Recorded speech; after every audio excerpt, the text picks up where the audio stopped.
For those of you just tuning in, it's not the 7:15 start time that we completely expected, but we will be on in just a moment. So stay tuned. We will be there very, very shortly. So don't go anywhere. We'll be right back. You are listening to the Xenia Scouts Radio Network.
Once again, the game not starting at 7:15 like we thought. It actually might be starting at 7:30. A little miscommunication from the umpires there, but don't be alarmed. We will be right back. You are listening to the Xenia Scouts ball coming at you fast.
From Don Edwards Field in Newark, Ohio, it is game number 42 as your Xenia Scouts take on the Licking County Settlers for game 2 of this afternoon's doubleheader. Andrew Alix here alongside me, Scouts third baseman Chandler Adkins, and we're happy to have you aboard. The Scouts, they dropped the first game of the doubleheader, which was a continuation of the July 4th contest that was delayed by rain. They came in trailing by a score of 5-0, and they couldn't make up the difference, losing by a score of 9-2. But the Scouts will be back in action for the game 2 of the doubleheader, and they will send Will Cruz to the mound. But before anything, let's get you the starting lineups first for the Xenia Scouts. Batting first and playing center field, Ryan O'Hearn. Batting second and playing third base, John Sharp. Playing right field and batting third, Jeremy Barth. The designated hitter and hitting cleanup, Evan McDonald. Colt Wolf is playing first and batting fifth. Adrian Marquez in left. He is batting sixth. Don Ring, he will be catching and batting seventh. Kerry Holloway playing second and batting eighth. And in the 9-hole, your shortstop, Mr. Aaron Valance. The starting pitcher is Will Cruz, but starting for the Licking County Settlers is going to be Brian Cruz. Brian, a guy who was just in the press box with us for game number 1, so we got the chance to know him a little bit. He is from Memphis, going into his redshirt sophomore year, so third year of school, second year of baseball on the season here for the Settlers. He has had a very successful year, a 4-2 record with a 2.45 ERA, striking out 31 and walking just 9 over 33 innings pitched. He did make an appearance in the All-Star game. He threw a scoreless inning, not allowing 1 hit, and he struck out 1. He has yet to face off against the Xenia Scouts this season, but his last start, that came on July 13th against the Lorain County Ironmen. Brian went 5 1/3. He allowed 4 earned runs on 8 hits, struck out 4, and walked 1.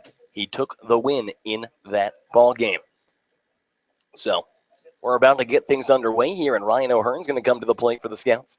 O'Hearn, we saw what his wheels can do. We've seen him all season, and he singled in the first game and came around to score a run. The first pitch of this ball game is fouled right back into the screen. The count goes 0-1. O'Hearn on the year, he's a .216 hitter. That's with a double, a triple, a home run, and 8 RBIs. Yeah, even though he's only hitting .216, the amount of walks that he gets, which he's a league leader and one of the league leaders in walks, and the ability to draw walks is just as good as a hit. So 216 is not a fair representation of the type of. Yeah, and O'Hearn with 33 walks on the year. He is the league leader in walks, and he's behind in the count 1-2, and he fouls that one hard down the first base side. The count stays a ball and 2 strikes. It's Ryan O'Hearn, John Sharp, and Jeremy Barth due up here in the top of the first inning. The Scouts, who come into the game with a record of 26-14, are 1 win away from clinching first place in the Southern Division, but against this talented pitcher Cruz, no easy task, and just like that, Ryan swings and misses on a pitch on the outside. So Brian Cruz with his first strikeout of the day, and it's going to bring John Sharp to the plate. Yeah, it looks like he worked with the fastball and then went with a change of away to get the strikeout there. So Sharp steps to the plate. He is a .308 hitter on the year with 3 doubles, 2 triples, 2 home runs, and 14 RBIs. He steps in, first pitch, swung on and missed there. The count 0-1 here. Top of the first inning, there is 1 out between the Scouts and the Licking County Settlers. The 0-1 pitch from Cruz. And John fouls that one down the third base side. He falls behind in the count 0-2 here. So John calls time, but now he steps back in. Righty-righty matchup, the 0-2 pitch. And John fouls that one up and over the stands. So staying alive in the count is John Sharp. 0-2 still. Sharp, the native of Knoxville, Tennessee, against the Memphis native in Brian Cruz, a couple of Tennessee guys. 0-2. And that one fouled again. Hits the top of the fencing and then bounces back. Jeremy Barth trying to make an athletic play. Couldn't really get there. But Sharp doing a good job of staying alive in this count and waiting for his pitch. The 0-2 pitch again, and John watches low and in that time, moves the count 1-2. Yeah, John has the ability to hit with 2 strikes right here. 1-2 pitch, and that one in the dirt. Check swing. Did he go? The umpire says he did. I don't know about that one. And neither do I, but John, A bit disappointed with that call, but he walks back to the dugout, and a couple of strikeouts to start things off for the pitcher Cruz. 2 up, 2 down. It's going to bring Jeremy Barth to the plate. Barth, a guy who's hitting .262 on the year, 12 doubles, a triple, and 21 RBIs. He doubled in the last contest. And he lifts that one into deep right center field. Tracking is the center fielder, and he's going to get there. Had to cover a lot of ground, but that is out number 3. So a 1-2-3 inning puts the Scouts down in order. In the top of the first, no runs on no hits and nobody left aboard. We head into the bottom of the first, still scoreless between the Scouts and the Licking County Settlers. Don't go anywhere. We'll be right back. You are listening to the Xenia Scouts Radio Network.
We head into the bottom of the first inning. The Scouts still scoreless against the Licking County Settlers, and they're going to send Will Cruz to the mound. No relation to the starting pitcher for the Settlers, Brian Cruz, but a battle of the Cruzes here, and William Cruz looks to cruise along and send down these Licking County Settlers here in the bottom of the first. Bad pun there by me, but we'll take it. Tanner Burns is the first batter. First pitch from Will Cruz. That one is taken low, ball number 1. Burns from Calhoun Community College, a .265 hitter on the year, 3 doubles, 15 RBIs. The 1-0 pitch. And he rips that one, and that's going to be a fair ball down the left field line. It's going to roll to the track and all the way to the wall, bounces off the wall. Marquez plays it. Rounding first and heading for second is Tanner Burns, and he's going to get there standing. A good throw from Marquez, not quick enough to stop the stand-up double, and just like that, a runner in scoring position for these Licking County Settlers. Yeah, that's obviously not the star that you're looking for from the first batter, but if you can get out of this, then you're still going to be sitting pretty. It is early in the game, and Marquez makes a good throw to try to get the guy out of second, but just not in time. So a runner on second and nobody out. Luke Phillips to the plate. Phillips, he bats from the right side against the righty Cruz. First pitch, swung on and missed. Got him on the changeup there. Will ahead in the count, 0-1. Defensively for the Scouts, it's Colt Wolf at first, Kerry Holloway at second, Aaron Valance at short, John Sharp at third, Adrian Marquez in left, Ryan O'Hearn in center, Jeremy Barth in right, and Don Ring, the Hillsdale Charger, behind the dish. 0-1, and that one's grounded in foul territory towards John Sharp at third base. The count moves 0-2 here in the bottom of the first inning. We're still scoreless between the Scouts and the Licking County Settlers, but the Settlers with a runner on second and nobody out.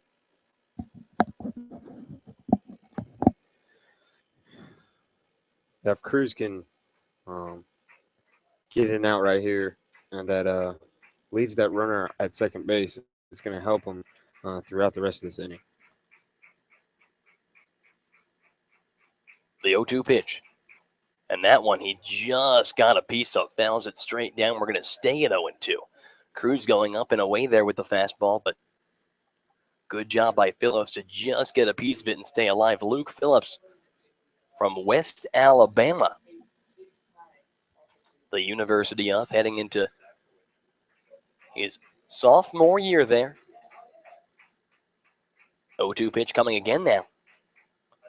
And Cruz bounces that one in the dirt. Good job by the catcher, Don Ring, to stay in front of that one. Yeah, we talk about Don and Evan and the work that they do behind the plate. I mean, stuff like that wins ball games, and that's a great job by Don Ring. So 1-2. Cruiser. He looks to the catcher, Donald Ring.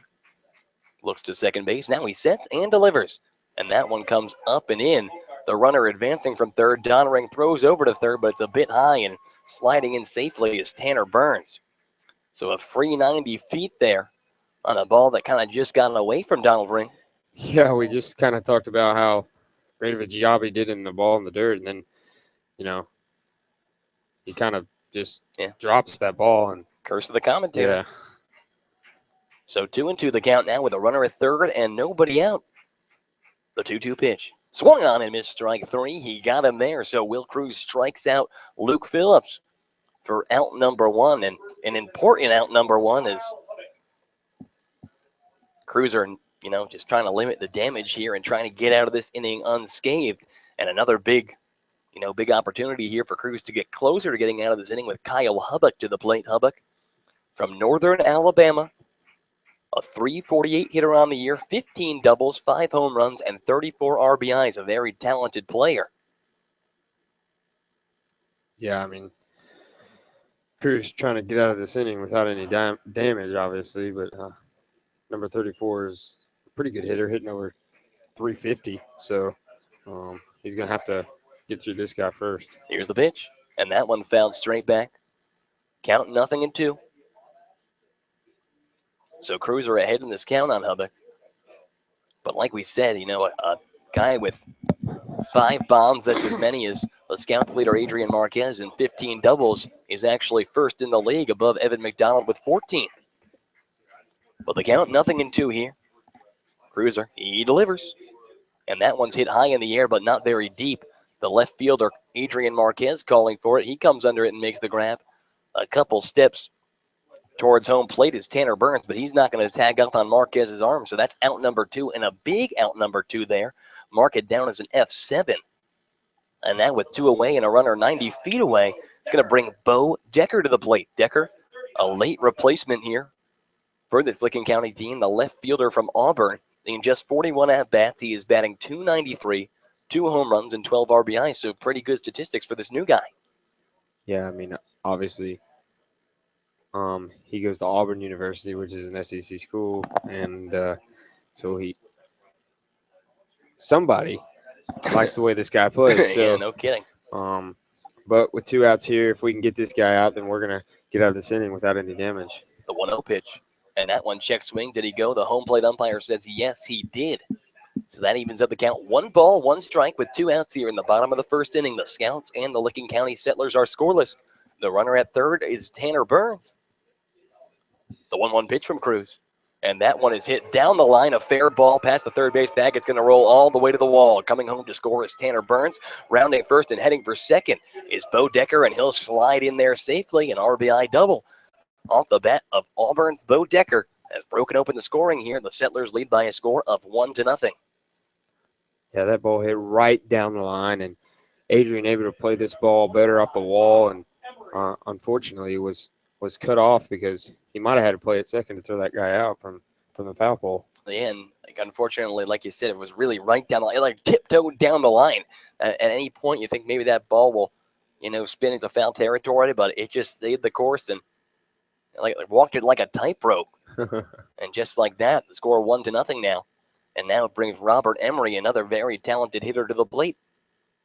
Righty-righty matchup, first pitch to Emery, and that one is lined into right field, and that's going to drop for a base hit. Jeremy Barth playing it pretty poorly, lets it roll all the way to the wall. Coming in to score is Bo Decker, and standing at second is Robert Emery with his 11th double of the year. An RBI double from Robert Emery makes the score 2-0 in favor of the Settlers. Yeah, they string together 2 hard hits there, and we fall down 2-0 early in this game, but it's just that it's early in this game, so we're not going to worry too much about that. But Yeah. if we can get out of this inning, we're going to be all right. I mean, we have seen the Scouts exchange blows with a number of teams, and 2 runs is 2 runs, but 3 doubles for the Settlers. A lot of them just finding the gaps. All of them hit hard. But first pitch now to Nick Vogue is upstairs. Ball number 1, Vogue from the University of Memphis, a 236 hitter on the year with 20 RBIs. 1 ball, no strikes, and 2 outs here in the bottom of the first inning. The Settlers lead the Scouts by a score of 2-0. Here's the pitch. And that one is lifted high in the air towards right. Chasing back is Jeremy Barth, and that one is going to drop. Ryan O'Hearn is there. He throws on over to second, but coming in to score is Robert Emery. And another double, the 4th of the inning for the Settlers, and they lead now by a score of 3-0. That's what, back to back to back? It's 3 straight doubles, 4 in the inning. Oh, okay. So Cruz obviously not the start that he was looking for by any means. And what's unfortunate about it is he was so close when he was ahead in the count of ball and 2 strikes on Decker. Right. Where you think he's 1 pitch away and, possibly going to get out of it. But unfortunately, the double down the third base line kind of the first domino to fall. And now Cruz is just going to try to get himself out of this inning without any further damage and allow his offense to try to get his team back into this one. Yeah. And Cruz, I mean, at Lipscomb, we talk about when you get ahead in the count, that's the time to smell blood in the water and go after a hitter and try to get him out as soon as possible. And but you don't want to give him a pitch that he can hit. You want to throw him a pitch that may fall off the plate or be in a tough position to where he can hit it. So we got to do a better job of 2 strikes if we're going to win this game. So now the batter, Jason Moore, the 7th Settler to come to the plate in this inning. He bats with a runner at second and 2 outs. Here the score 3-0 in favor of Licking County in the bottom of the first. First pitch breaking ball from Cruz. That one finds the outs, or the inside part of the plate, I should say. A called strike. Jason Moore from Flagler College. That is in the state of Florida. 0-1 the count to him. Moore, a 297 hitter on the year, 19 RBIs. And swinging a miss there. Cruz getting to chase on the changeup, and he's ahead in the count, 0-2. And like you said, hopefully Cruz can smell the blood in the water and take advantage here. Yeah, absolutely. I mean, that was a good pitch right there. We need another one of those, and he needs to get us back into this dugout. The 0-2.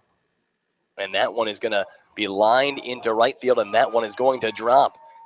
Jeremy Barth gets it, rockets it in, holds the runner at second just to third. But runners at the corners.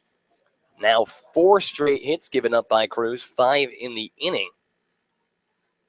And with Mason McClellan coming up, the Settlers with the opportunity to possibly blow this one, into, a 5-run lead, kind of like they started with in the first game. Yeah, we definitely don't want that. But Will Cruz is going to be all right. If he can settle in and kind of get going, I do believe he told me that it's actually been a while since he's pitched last. I don't know when it has been quite a while. Was, but it's been quite a while. And sometimes when you have that many days off, it takes you an inning or 2 to find your groove. So 1-0 the count now to Mason McClellan. McClellan from Charleston Southern, 259 on the year, 16 RBIs, and he takes that ball into left field. Another run's going to come home to score. So McClellan's on with a single. The score now 4-0 in favor of Licking County. And some action going on in the bullpen right now for the Scouts. Looks like Jacob Chrysler warming up in the bullpen for us.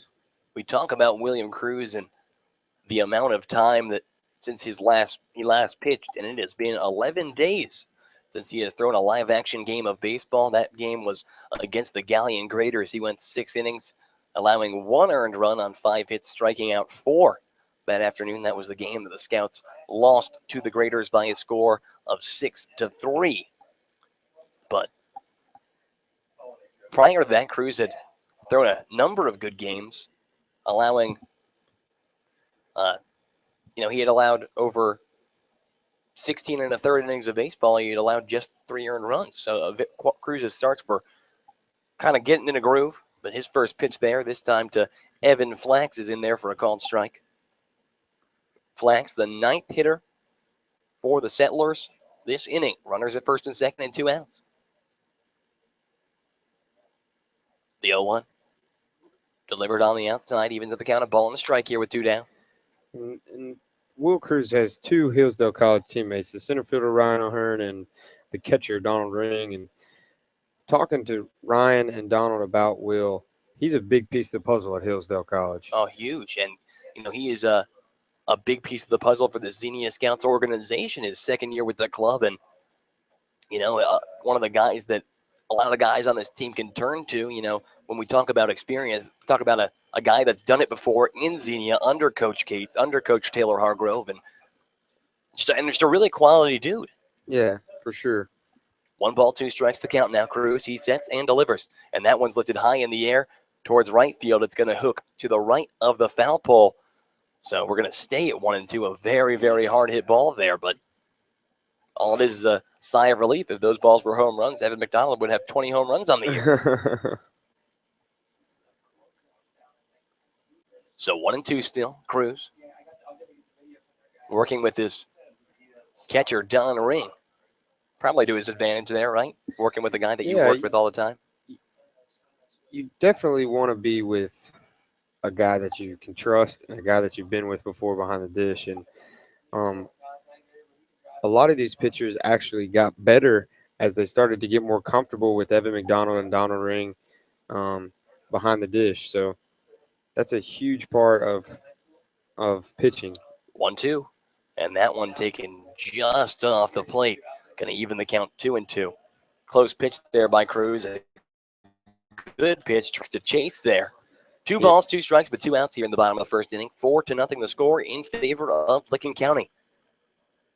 Cruz looks to the catcher, Don Ring. He sets and delivers, and that one's lifted high in the air towards right. Going back, the right fielder, Jeremy Barth. He's at the track, comes under it, and makes the grab for out number 3.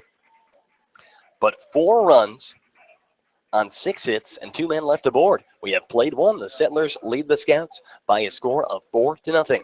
Don't go anywhere, folks. We'll be right back. You're listening to the Xenia Scouts Radio Network.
Top of the second inning we go. The Scouts trailing the Licking County Settlers by a score of 4-0. The Scouts went down 1-2-3 in the top of the first, but looking to get the bats going here with Evan McDonald coming to the plate. McDonald, he is the designated hitter in this game after catching the first of the 2. First pitch to him, and he rips that one up the middle, a base hit. So let me tell you, Chandler, nobody no-hits the Scouts. Yeah, that's exactly what you're looking for, especially when you go down 4-0 in the first inning. You got to get base runners on, and you got to jump out early. He sees the first pitch right there, drives it up the middle, maybe sparks a little fire in the Scouts dugout. So now with McDonald on at first, it's going to bring Colton Wolf to the plate.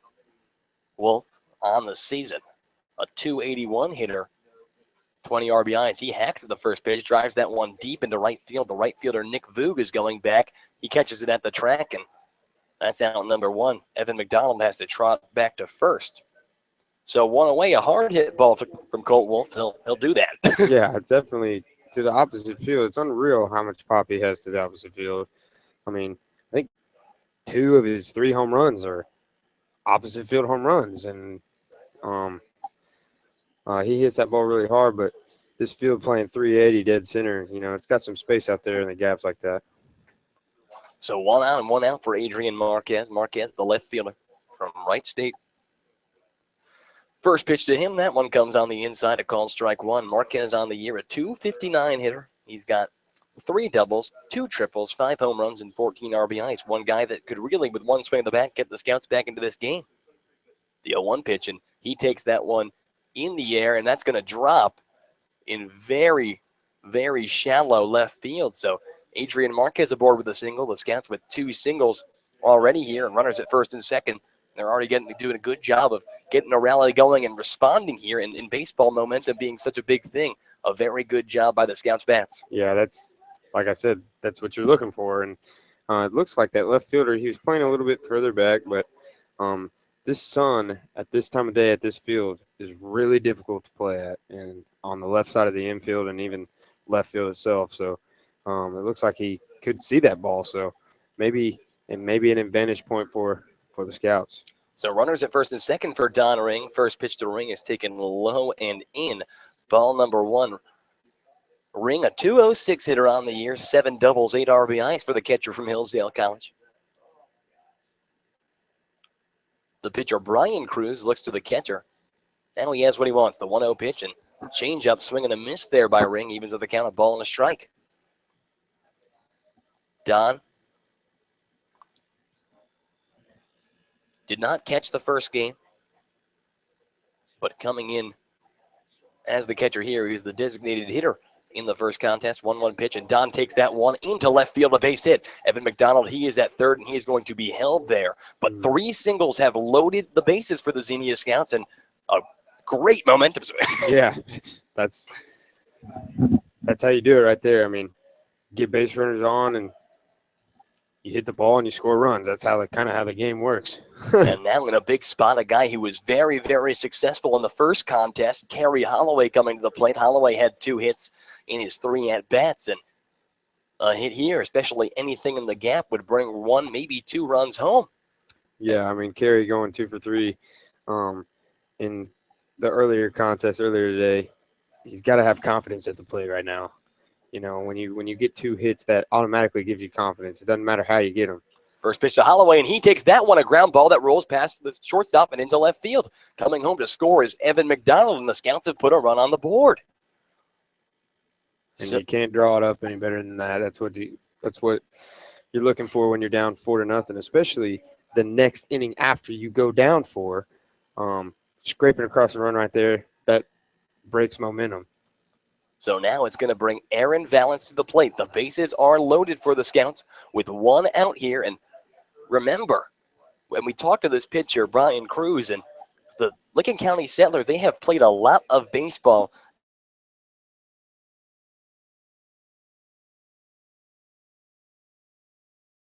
Now add in the game, the first game of this doubleheader, that is their 5th game in 3 days right now. Oh, wow. So their bullpen is going to be depleted, and this guy is the pitcher, Brian Cruz, is going to really have to try to get himself out of this inning and save his pitch count, see if he can go as long as possible. Yeah, well, those 4 runs are certainly going to help him, but if he can't continue to get the job done, then that bullpen might be scarce. Bases loaded and 1 out for Aaron Valance. First pitch taken, a called strike 1. Valance on the year, a 172 hitter. He picked up his 9th RBI of the season in the first game of this doubleheader. Adrian Marquez at third. Don Ring at second. Kerry Holloway at first. 4-1 the score in favor of the Licking County Settlers here. The pitch, and that one taken on the outside part of the plate, a called strike 2.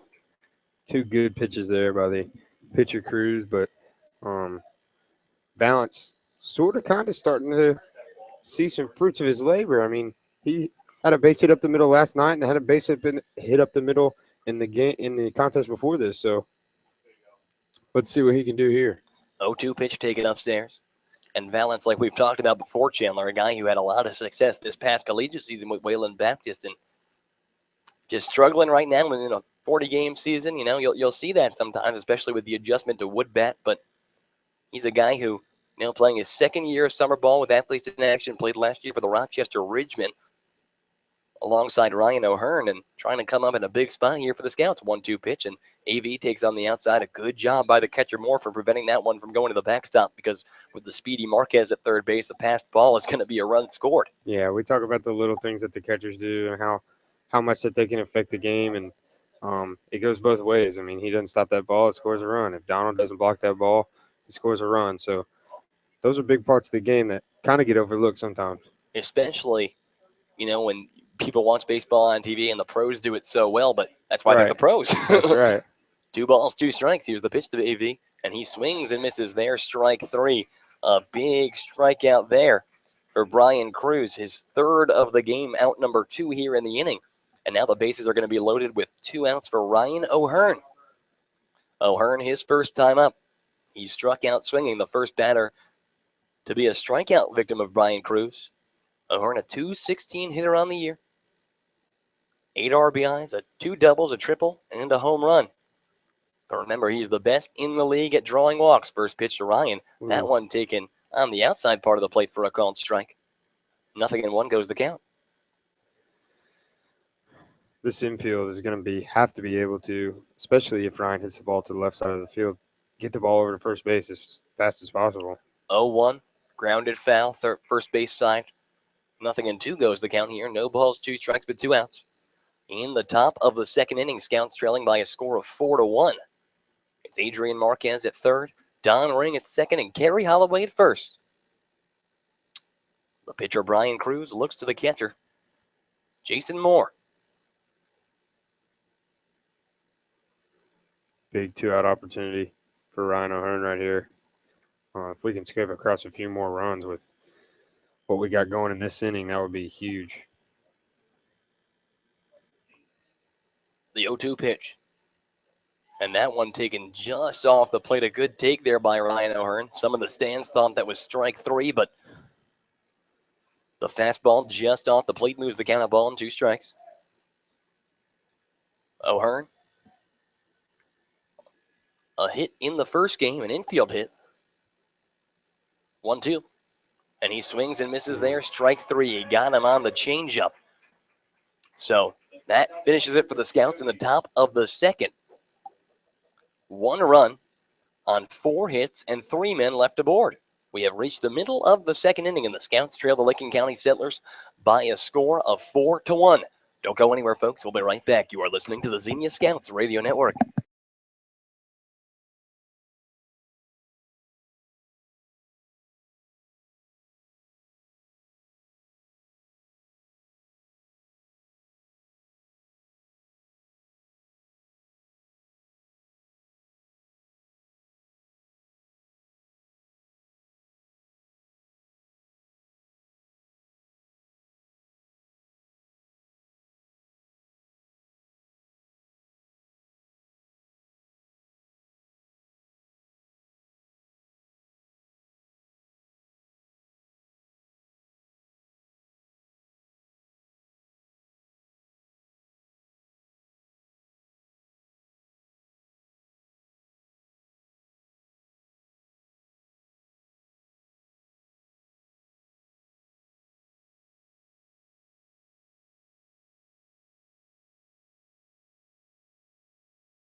We go into the bottom of the second inning, and it's a new pitcher in for the Scouts, none other than Jacob Chrysler.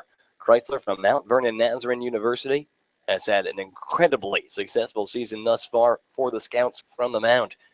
Working mostly, in fact, solely in relief, he has played 11 games, a 0.60 ERA, 29.2 innings pitched. He has allowed 22 hits, walking 7, just 2 earned runs first pitch, and that one's taken on the outside. Yeah, Bubba Cate's not wasting any time. I mean, when you got an opportunity to clinch first place and going into the playoffs, you want to take advantage of that. And Will Cruz may not have had his stuff today, but he's going to have his stuff eventually, especially with the playoffs coming up, and he'll do just that. 1-1 pitch. Chrysler delivers on the outside, moves the count 2-1. The batter is Tanner Burns. Burns from Calhoun Community College. His first time up, he doubled and ended up coming around to score.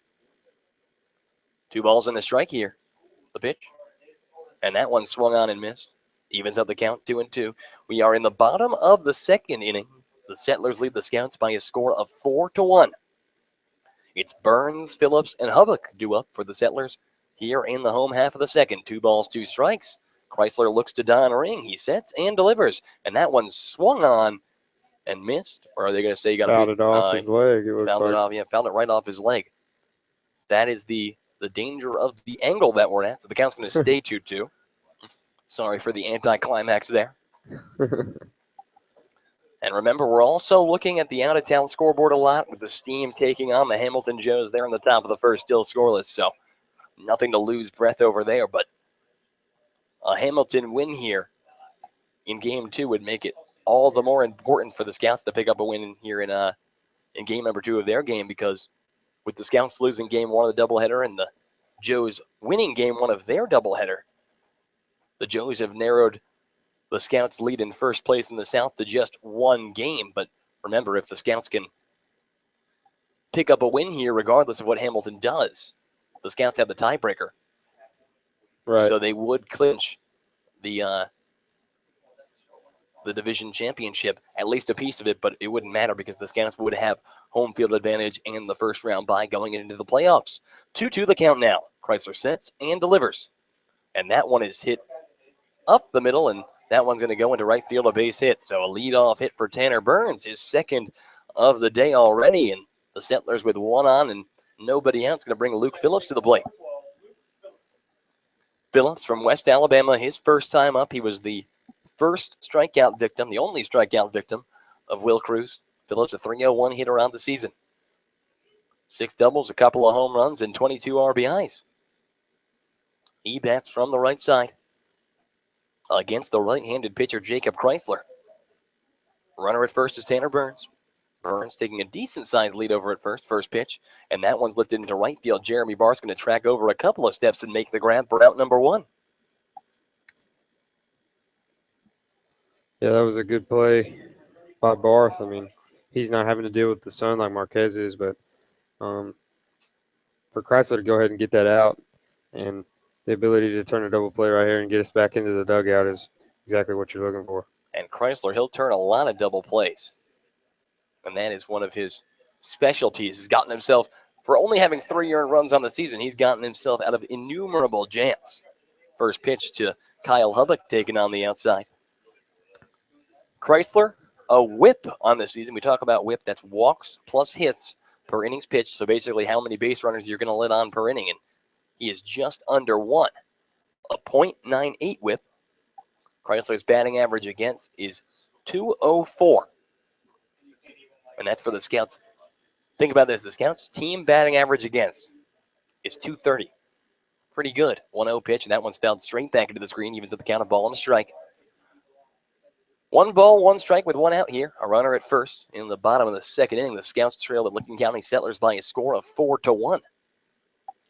Kyle Hubbock bats from the left side against the righty Chrysler. Hubbock, a .348 hitter on the year with 34 RBIs. Chrysler looks to the catcher, Don Ring, sets and delivers. And that one's lifted high in the air towards right. Jeremy Barth going back at the track, and that ball is gone. A 2-run home run for Kyle Hubbock has extended the Licking County League lead to 6-1. Hubbock, a guy with 5 home runs on the year, make that 6 now.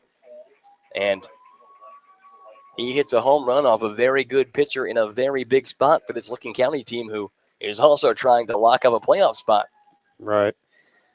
I mean, he got a pitch he could hit, and obviously has the bop to put it over the wall. And unfortunately for us, he did just that.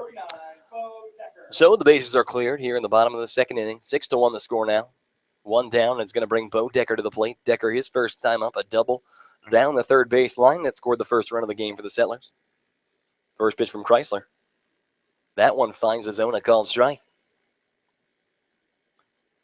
So 6 runs on 8 hits for Licking County.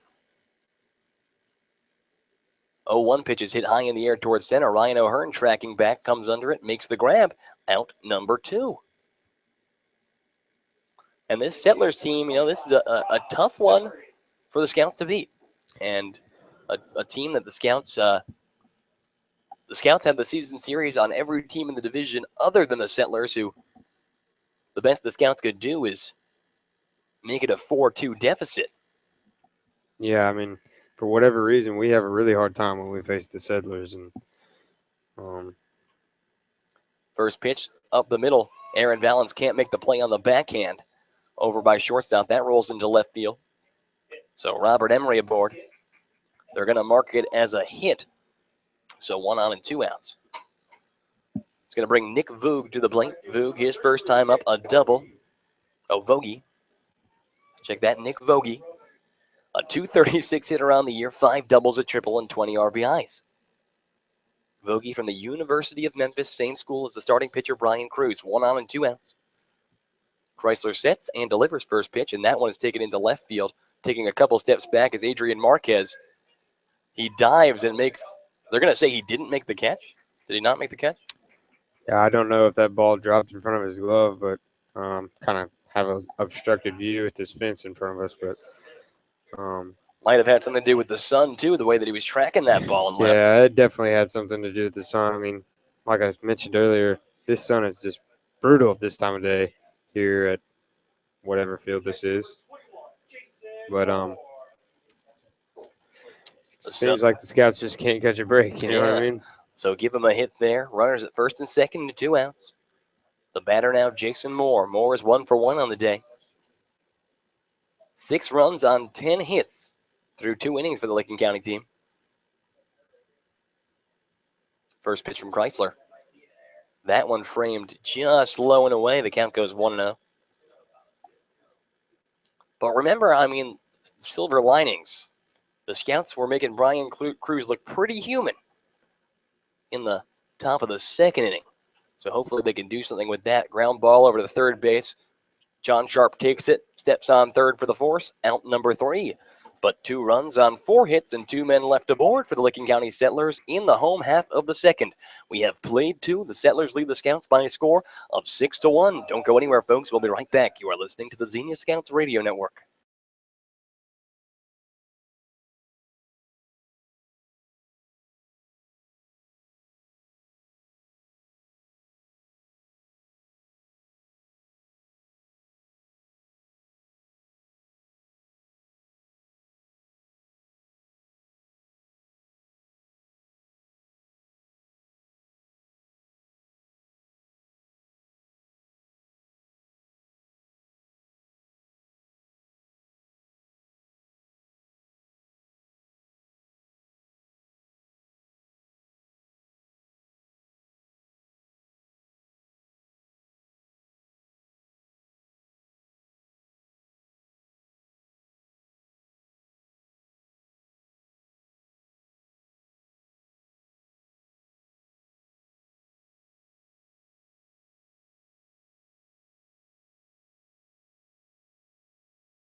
We go into the top of the third inning. The Scouts trailing the Licking County Settlers by a score of 6-1. Andrew Alix here alongside Chandler Adkins. It's John Sharp, Jeremy Barth, and Evan McDonald up. First pitch to Sharp, and he takes that one high in the air towards deep center field. Going back, the center fielder Flax. He's going to make the catch at the track for out number one. Sharp putting a good swing on that one, but just not enough in this very, very deep ballpark. Yeah, I mean, he hit that ball hard, and there's a lot of places where that ball might have got down or may have even got out, but it was hit towards the center of the ballpark, it being 380 out there with a big wall. And I don't know if this field is well known for carrying the ball out of here, but that ball was struck well, so you can live with that. So one away, Jeremy Barth to the plate. Barth, his first time up, he flew out to center. Payoff, that one, a fastball on the outside part of the plate, a called strike one. 6-1 the score in favor of Licking County. The Scouts putting together 5 hits. Check that, 4 hits in the top of the second, only able to score 1 run on it. 1-1 pitch, and Jeremy grounds that one over towards first. The first baseman Hubbock plays it, steps on first, out number 2. Mark it down as a 3 unassisted, and a quick 2 up, 2 down for the Scouts, who had really worked Brian Cruz in the top half of the second, but now it's the man that got that rally going with Evan McDonald. McDonald, he's 1 for 1 on the day. A single back in the second. Ended up coming around to score the Scouts' only run so far. That came on a Kerry Holloway RBI single. Yeah, Coach Bubba Cates talked about getting the first guy on, and Evan did just that in the second inning. And unfortunately, he comes up with 2 outs in this inning, but he can still get something going with 2 outs. Mack takes the first pitch on the outside. 1 ball, no strikes with 2 outs here in the top of the third. Cruz looks to the catcher. Moore, now he has what he wants. Breaking ball that time finds the zone. Evens up the count, a ball and a strike. McDonald, 270 on the year, 14 doubles, a couple of home runs, and 22 RBIs. 1-1 pitch. And that one taken on the outside actually gets past the glove of the catcher Moore. Goes to the backstop. No harm, no foul with nobody on base. McDonald bats from the right side against the righty Brian Cruz. Cruz sets, delivers the 2-1. And that one finds the zone, evens up the count 2-2. McDonald from Fairleigh Dickinson University in the great state of New Jersey. Smaller Division I school in the Northeast Conference. The 2-2 pitch. Breaking ball. Evan holds off on the outside. The count goes full, 3 balls and 2 strikes. Evan doing a fantastic job after 2 quick outs. You want to see some pitches. You want to leave this guy out here a little bit longer. And if he can just get a hit or a walk, then he can extend the inning, and he did just that. And Evan McDonald, like you said, takes on the outside, ball 4 so the Scouts drawing the 2-out walk. A man aboard for Colt Wolf. Wolf, his first time up, he flew out to deep right field, put a good bat on that ball, but just not enough to carry it out of this ballpark. Wolf, 281 on the year, 3 home runs. First pitch takes on the outside, ball 1. Colt, a guy, like Chandler said earlier, a tremendous amount of power to the opposite field. A guy who is statistically one of the greatest players in Calvin College baseball history. And he watches away that time, so the count moves 2 balls, no strikes, but 2 outs. The runner at first, Evan McDonald. The Scouts, they trail 6-1 here in the top of the third inning. 2-0 pitch now. And that one taken up and away. The count moves 3-0. So Brian Cruz looking for the get me across pitch now. Wouldn't want to leave one up to this guy. 3-0. And that one does find the outside part of the plate for a called strike. Moves the count 3-1 here. 2 down on the top of the third. Scouts trying to rally their way back. They have not gotten the performance that they expected out of their pitching staff, but Wolf watches up and away, ball 4. So a couple of walks from Brian Cruz have Scouts at first and second. And a big opportunity for a big bat in Adrian Marquez. Yeah, like you've said before, he's the team leader in home runs, and if he can get a ball that he can hit, he can drive it out of the ballpark at any time. Marquez, he singled his first time up. Took it to right field. Lefty-righty matchup in favor of the left-handed hitter Marquez, but he takes first pitch fastball right down the pipe for a called strike. Marquez from Wright State University, the native of Rockford, Illinois.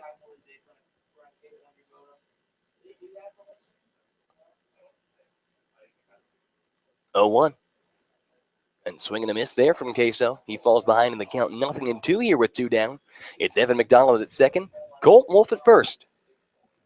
Regardless of what happens in this inning, with 2 outs, Evan McDonald comes up, makes the pitcher throw a lot of pitches, and extends the inning. And then it leads to Colt Wolf getting on base, and now Adrian Marquez has a chance to drive in a run. 0-2. And that one up and away. Marquez taking. Moves the count 1-2. And we talked earlier about the pitch count and this depleted pitching staff for the Licking County Settlers, so it's not over till it's over. If the Scouts bats can pick up, it's not every team has a team ERA of like 2.5. But swung on and missed there does Marquez. Strike 3 for out number 3, and that's going to retire the Scouts in the top of the third. No runs on no hits and 2 men left aboard. We have reached the middle of the third. Xenia trails the Licking County Settlers by a score of 6-1. Don't go anywhere. We'll be right back. You are listening to the Xenia Scouts Radio Network.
Bottom of the third, Chrysler back in to pitch the batter, Mason McClellan. McClellan, he's 1 for 1 on the day. A single. Back in the first, the Scouts trail the Licking County Settlers by a score of 1-0. Jacob Chrysler in to work his second inning here. He allowed 2 runs in the home half of the second, but that one grounded over to short. Aaron Balance making a good play on it. Throws on over to first in time. Out number 1. Mark it down as a 6-3. A quick first out for Jacob Chrysler, something he so sorely needs after allowing the leadoff single. Yeah, that's what you're looking for, especially after your team puts up a 0, not scoring any runs for you. You want to get that first quick out, and you want to get going and try to get us back into the dugout to where we can get our bats hot and get going. Evan Flax, first pitch to him, upstairs, ball 1. Flax from Denison University. 280 hitter on the year. His first time up, he flew out to right. A 1-0. And he lays down a bunt, but foul. Right back into the box. Evens at the count of ball and a strike here. 6-1 the score in favor of the Settlers. The Scouts trying to pick up a big win here, and we're keeping track of the out-of-town scoreboard. The game between Hamilton and Cincinnati, that game's still scoreless in the bottom of the second. And the 1-1 pitch finds the zone. Chrysler moving ahead in the count of ball and 2 strikes.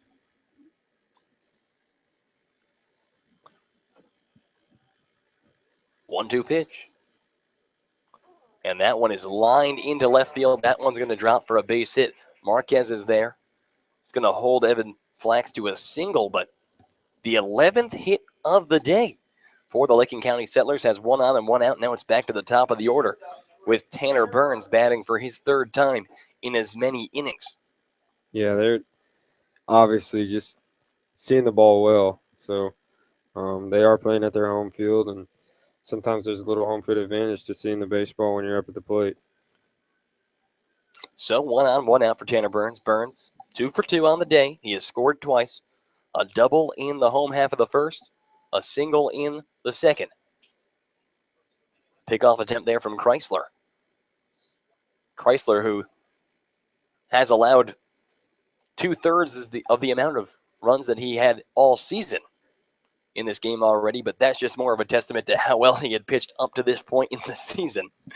Well, you're right. So righty-righty matchup here. Chrysler steps off, looks to the runner, Evan Flax. And like you said, Chrysler's been great at getting these guys to go on ground balls and getting double plays and getting himself out of jams. And one of the things that we seem to have struggled with today is we get ahead of hitters, and with 2 strikes, for whatever reason, they get a good pitch that they can hit and they drive it. That ball is taken into right field. Jeremy Barth moves over a couple of steps and makes the grab. That's out number 2, a big second out there for Chrysler. Retiring Burns for the first time today, and now it's going to bring Luke Phillips, a guy who's 0 for 2 on the day, the only guy in the Settlers order not to get a hit the first 2 times through. So 2 outs in the bottom of the third. The Settlers lead the Scouts by a score of 6-1. Jacob Chrysler looks to the catcher, Don Ring. The runner at first is Evan Flax. He has a big lead over there, first pitch. Chrysler finds the outside part of the plate with a fastball there. Ahead in the count, 0-1.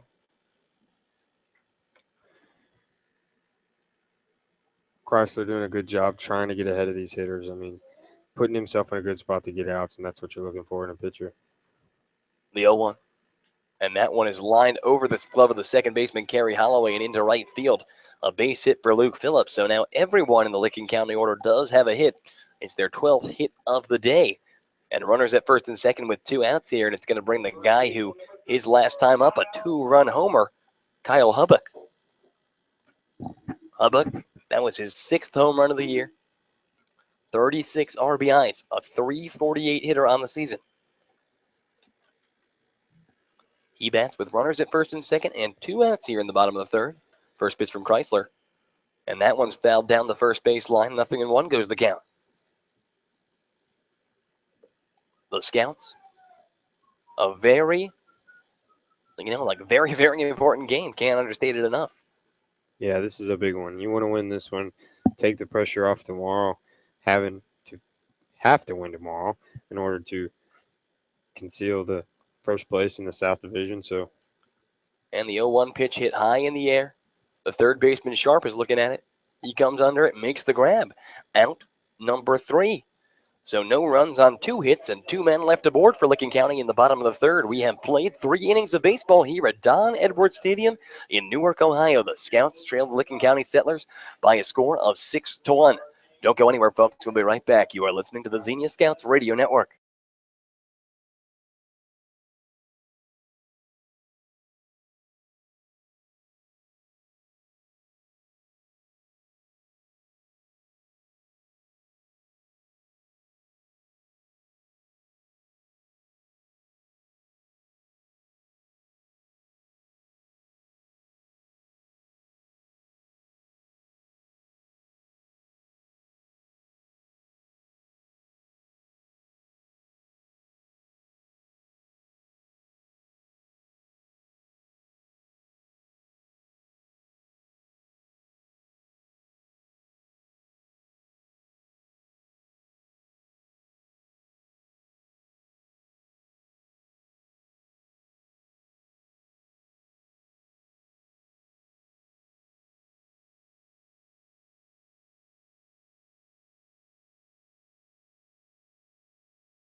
We go into the top of the fourth inning. Andrew Alix here alongside Chandler Adkins at Don Edwards Stadium in Newark, Ohio. The Scouts trail the Licking County Settlers by a score of 6-1, and they'll send Don Ring, Kerry Holloway, and Aaron Balance to the plate here.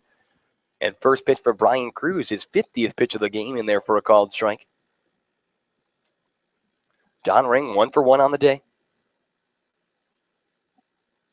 He watches the 0-1 on the outside, evens at the count of ball and a strike. Ring a .206 hitter on the year, 7 doubles, 8 RBIs. The 1-1. And that one low gets under the legs of the catcher Moore. Ring moves ahead in the count 2-1. The Scouts with 1 run on 4 hits. They have made Brian Cruz look human, but they're going to need to get something going in order to come back in this game. And Cruz goes inside on Ring with the changeup, gets him to swing and miss there. Evens up the count 2-2. 2-2 pitch now. And that one on the inside again. The count moves full. 3 balls and 2 strikes, with nobody out here in the top of the fourth. Ring from Hillsdale College. The native of Chicago. 3-2 pitch. And that one swung on and missed. Strike 3. Got him on the changeup on the outside. Looks like something that we saw him do to Ryan O'Hearn just a couple innings ago. Yeah, it looks like if he gets into a count where he can strike out a left-handed batter, he goes with the changeup away. Obviously, feels comfortable with that pitch. Probably has a little movement to it as well. So now it's Holloway. First pitch to Holloway, a slow roller ground ball over towards the second baseman Phillips. He can't handle it over there at second base. Kind of fumbled it on the exchange, and Kerry Holloway's aboard with an error. Yeah, and as you can see, I mean, if Kerry doesn't bust his tail down the box or out of the box, maybe he doesn't put that pressure on that second baseman, and maybe he makes that play smoothly. But that's just a testament to why you're always trying to get out of the box. The hard 90 every time. That's right. We've seen it so many times throughout the season, how plays that, not every player is going to go 100% on, and the guys that do, the Scouts have reaped the rewards, and a testament to the character of this team and a testament to the discipline that the coaching staff has really put in. But pickoff attempt to get Holloway, not in time. Cruz seems pretty concerned about the base runner Holloway. He does have speed, and now Aaron Balance at the plate with 1 on and 1 out, and that pitch fouled hard out of play on the first base side. 0-1 goes the count. We're in the top of the fourth inning, 1 on and 1 out. Scouts trailing Licking County by a score of 6-1. Valance, his first time up, he went down swinging. Pickoff attempt again. Not in time again. And we're looking at the out-of-town scoreboard. Top of the third, Hamilton and Cincinnati still scoreless, but runners at first and second for the Steam with 2 outs. And that ball is in the air over to second base. Throw to second to get the force. Yes, the throw to the first in time. A 4-6-3 double play ends things for the Scouts in the top of the fourth. So no runs on no hits, 1 error, and 1 man left aboard. We have reached the middle of the fourth. The Scouts trail by a score of 6-1. Don't go anywhere. We'll be right back. You are listening to the Xenia Scouts Radio Network.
We go into the bottom of the fourth inning. The Scouts trailing by a score of 6-1. Check that on the double play to end the top of the fourth inning. It was a 5-4-3 double play, so my bad on that one. But Bo Decker to the plate to lead things off for the Licking County Settlers, and he takes the first pitch to deep right, but Jeremy Barth can handle it. He comes under it, makes the grab for out number one. So 1 pitch, 1 out for Jacob Chrysler.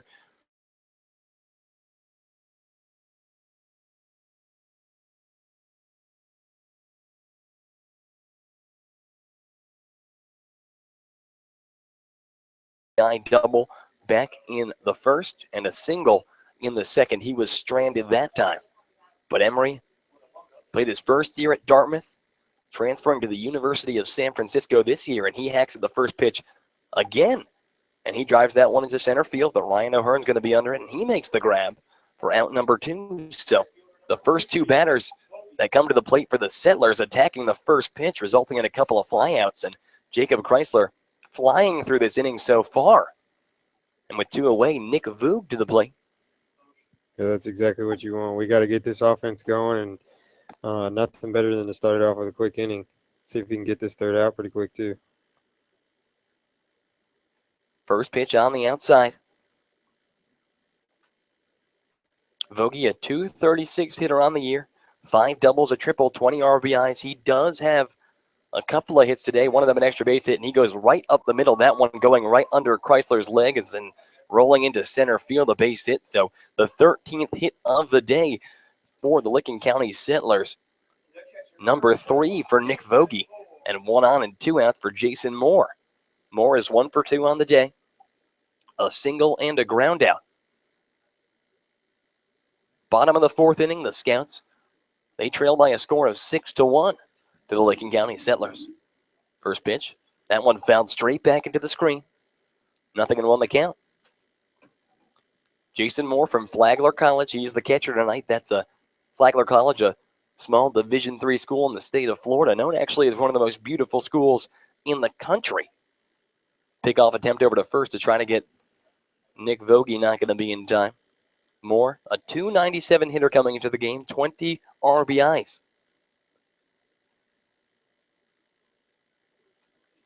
The 0-1 pitch. And that one delivers high, evens up the count, of ball and a strike here with 2 down. The Scouts have fallen behind early here, and they're trying to fight their way back into this one, but they're going to have to limit the damage that the Settlers are doing at the plate, and the Settlers have looked very good, but swing and a miss. Chrysler getting him to go for the changeup there. Finds himself ahead in the count, 1-2 now with 2 down.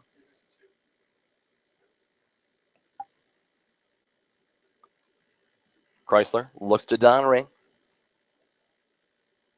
The 1-2 pitch. And swung on and missed strike 3, a drop third strike, but Ring lays down the tag for out number 3. So no runs on 1 hit and 1 man left aboard for the Settlers in the bottom of the fourth. We have played 4, and Licking County leads by a score of 6-1. Don't go anywhere. We'll be right back. You are listening to the Xenia Scouts Radio Network.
To the top of the fifth we go. Andrew Alix and Chandler Adkins here at Don Edwards Stadium. The Scouts trailing by a score of 6-1. It's the top of the order with Ryan O'Hearn.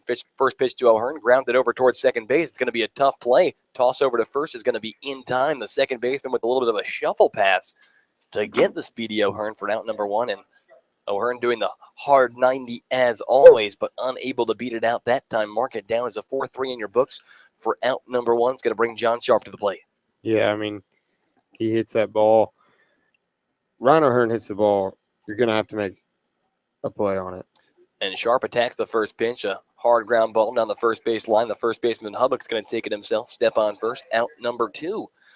So 2 pitches and 2 outs in a very productive inning for Brian Cruz already, who we're talking about how getting him out of the game as soon as possible is certainly going to help the Scouts' chances of coming back with a depleted bullpen for the Settlers. But 2 pitches, 2 outs, not helping the Scouts' cause.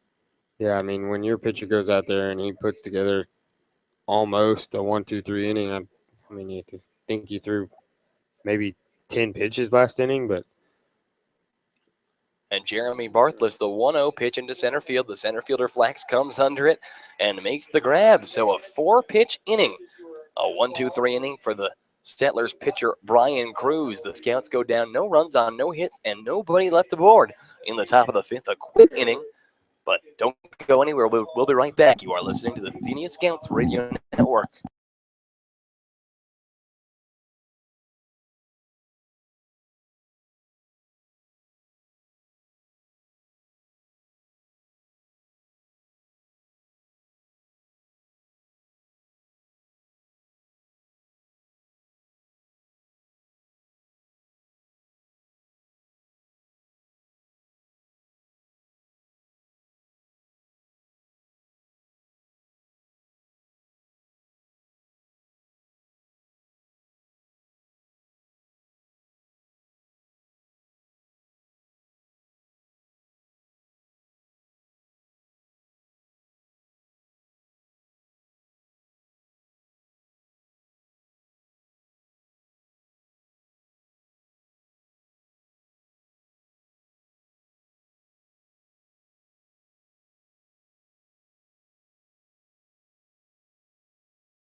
So after a quick top of the fifth, we go to the bottom of the fifth. The Scouts trailing 6-1 here.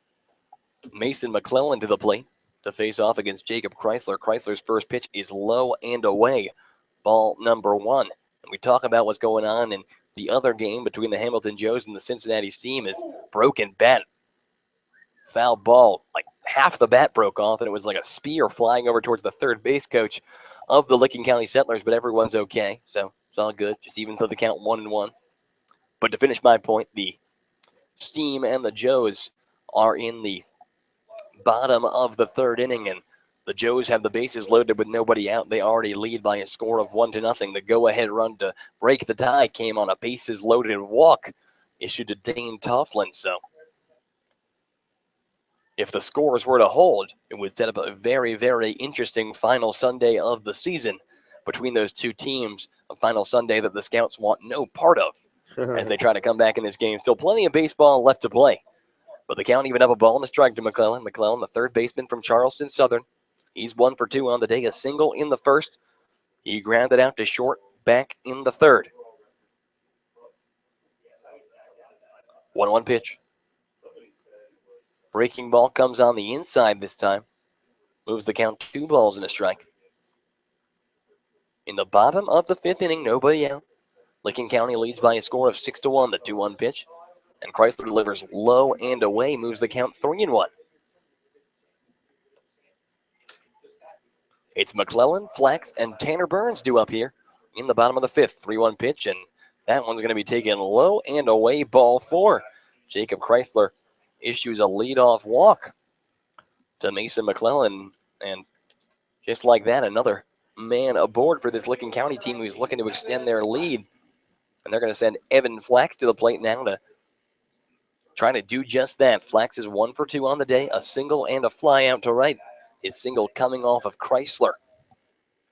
Chrysler has allowed 6 hits, walking 1 over 3 innings pitched. This is his 4th inning of work that he's going into. The starting pitcher, Will Cruz, lasting just 1 inning. He allowed 4 earned runs in that 1 frame he pitched. First pitch now. That one's taken on the outside. 1-0 the count. From the way it looks like Chrysler may be getting a little tired.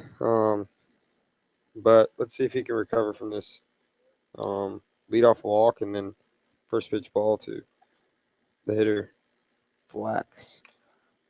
Pickoff attempt over to first to try to get McClellan, not in time. 1-0 the count.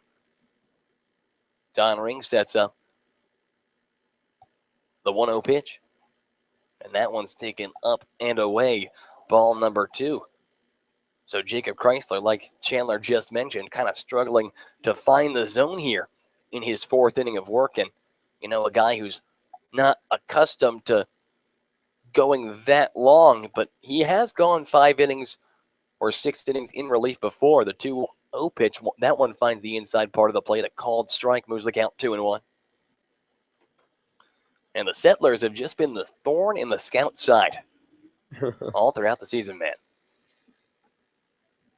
Yeah, but even though Chrysler may be struggling a little bit, there it is right there. That one's grounded up the middle. Valance goes to second for 1, the throw to first for 2. Not in time, but it's a fielder's choice. So Flax is safe at first. The lead runner, McClellan, out at second. Mark it down as a 6-4 put out on the fielder's choice, and now 1 on and 1 out. Back to the top of the order with Tanner Burns. Burns, 2 for 3 on the day, a double, a single, and a fly out to right. He has scored twice. And a guy who has just done a lot of damage, especially in that leadoff role. He led off both the first and the second innings with hits and was just like, you know, especially the extra base hit to start off the game, just a big momentum swing in favor of the Settlers to get things going early.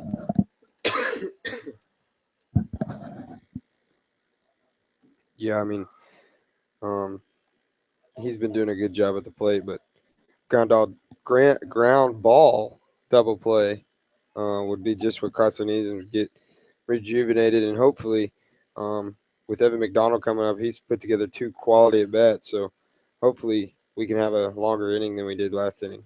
First pitch curveball from Chrysler found the zone in there for a called strike. 0-1. Pickoff attempt again, and that pickoff attempt gets past the glove of Colt Wolf, and it's rolling all the way into right field. Tanner Burns, he's rounding second and heading for third. The throw to third is going to be high. John Sharp having to jump to make sure that one didn't go all the way into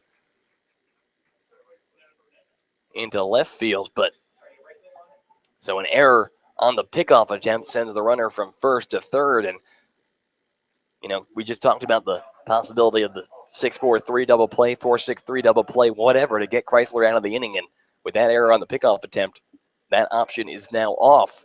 And another run just 90 feet away from scoring. Yeah, that's tough, definitely, for the scouts and for the pitcher, Chrysler. But he's just trying to keep that guy close over there at first base, and unfortunately gets away from the first baseman, Colt Wolf. A 1 pitch fouled back over the screen. The count moves 0-2.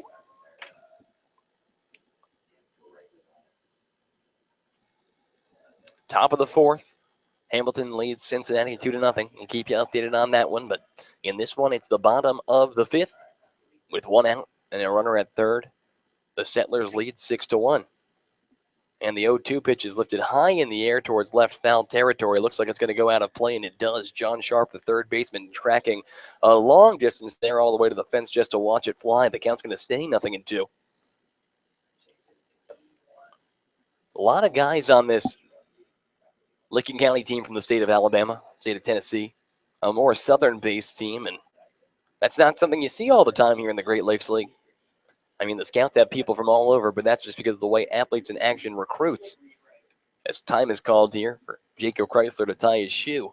But you see a lot of southern guys on this team for the Settlers, and most of the other teams are kind of just locally based guys from Ohio. I mean, the Cincinnati team is basically all guys from Cincinnati or the Kentucky side of the Cincinnati border. 0-2 the pitch. Breaking ball taken just upstairs, moves the count 1-2. 1 ball, 2 strikes with 1 out. Runner at third in the bottom of the fifth. 6-1 the score in favor of the Licking County Settlers. The 1-2. And Chrysler delivers on the inside that time. Fastball evens up the count 2-2. And Chrysler, who has been known to get himself out of jams, trying to get himself out of one more. The 2-2 pitch here. And that one delivers way on the outside. The count's going to go full. Going to get you a pitch count on Jacob Chrysler now. While he's doing that, I mean, a walk right here is not necessarily a bad thing. I mean, you put the runner at first base, yeah, but you do open up the chance for a double play. And that ball is lined down the third base line, and it's going to roll into left field, a base hit. Coming home from third is Evan Flax. He'll score. Rounding first and heading to second is going to be Tanner Burns, and he slides in under Kerry Holloway's tag. He is safe. An RBI double from Tanner Burns extends the Licking County lead to 7-1. So forget about what I was saying about the walk, but because Flax puts together another double down that line and brings home a run for the Lincoln County Settlers. And, you know, it's tough. And the 4 spot in the bottom of the first it was a tough thing to recover from. And unfortunately, with the Scouts working from behind, runs number, 2 and 3 or I guess this is run number 3 allowed by Chrysler, which isn't necessarily going to be the knockout punch. Right. For the amount of time that he's gone against a very good team. But when you come in inheriting a 4-0 deficit, the expectation is that you're going to go out there and throw scoreless frames. And maybe that's an unfair expectation. Well, in fact, it definitely is an unfair expectation. But with lack of offensive production, that's all you can do. And we've seen, some of the heroic roles that the Scouts pitchers have taken in games like Lozano last night and Noah Jones a couple of nights ago, where you allow 1 or 2 runs over 8 or 9 innings, and you keep your team in the game when the team can only put together a 3 or 4 run total in 9. So it's tough, and the Scouts offense is going to really have to get things going here in this game and, going forward to the playoffs and take some of the pressure off these pitchers. But the batter is Luke Phillips, and 1 ball, 1 strike with 1 out is the count now. We're in the bottom of the 5th, 7-1 the score. Breaking ball on 1-1, finds the zone, a called strike 2. Moves the count 1-2. Phillips is 1 for 3 on the day. A single back in the third. A strikeout and a flyout before that. He bats from the right side against the righty Chrysler. No action in the Scouts bullpen, by the way. The 1-2 pitch. And that one fouled right back into the plate. The count's going to stay 1-2. Well, like you mentioned, there's no action in the Scouts bullpen, but Bubba Cates might be thinking about tomorrow. I mean, this game is 7-1. It is a 6-run lead. We are going to have to get the bats going. And that seems to be the message that we continue to say over and over and over again, that we got to get the bats going. So if it ain't today, we have to have it tomorrow. So if we don't have any pitching, then it's going to be a hard time for our Scouts. 1-2, breaking ball in the dirt. It's going to even up the count 2-2. Bottom of the 5th inning. 7-1 the score in favor of the Settlers. A runner at second and 1 out.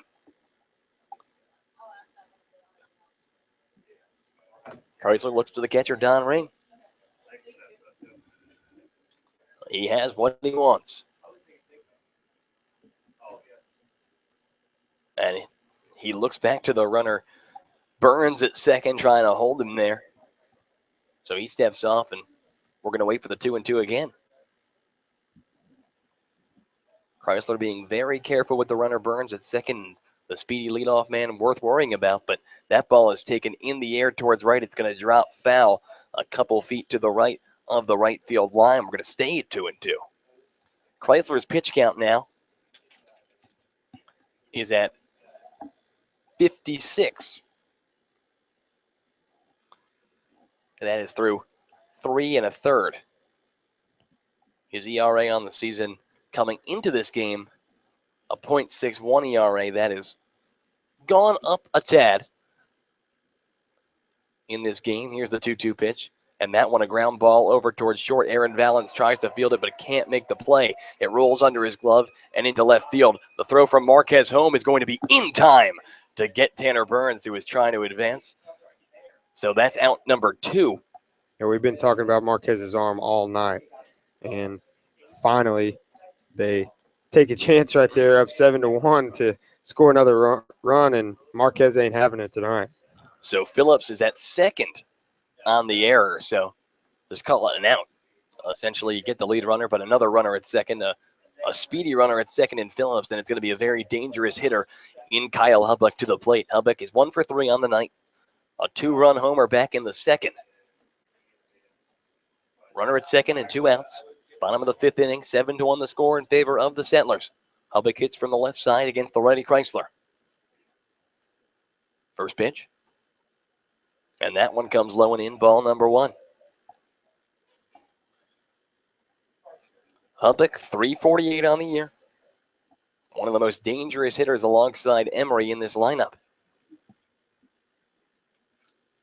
1-0. And that one's hit in the air. It's going to go foul on the left field side. It's going to even up the count 1-1. Chrysler about to throw pitch number 59 here, almost 60. This is going to be pitch number 60, actually. He has been laboring in his long relief effort tonight. 1-1 pitch. That one breaking ball finds the outside part of the plate for a called strike 2. Moves the count 1 ball and 2 strikes with 2 outs here. In the bottom of the 5th, the runner at second is Luke Phillips. Yeah, Jacob Chrysler's working really hard. You think about he finally gets a quick inning, and then the scouts' bats don't come, and Mr. Cruz has a 4-pitch inning, and then he's right back out there, and you can see the sweat coming through his shirt. I mean, he's been working really hard, and he strikes out number 34. Yeah, 1-2 pitch, swung on and missed there by Hubbuck, and that is going to end things for the Licking County Settlers here in the bottom of the 5th. But 1 run on 1 hit and 1 man left aboard. We have played 5 innings of baseball. The Scouts, they trail by a score of 7-1. Don't go anywhere, folks. We will be right back. You are listening to the Xenia Scouts Radio Network.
First pitch to Evan McDonald is taken into right center field. He's rounding first and heading to second.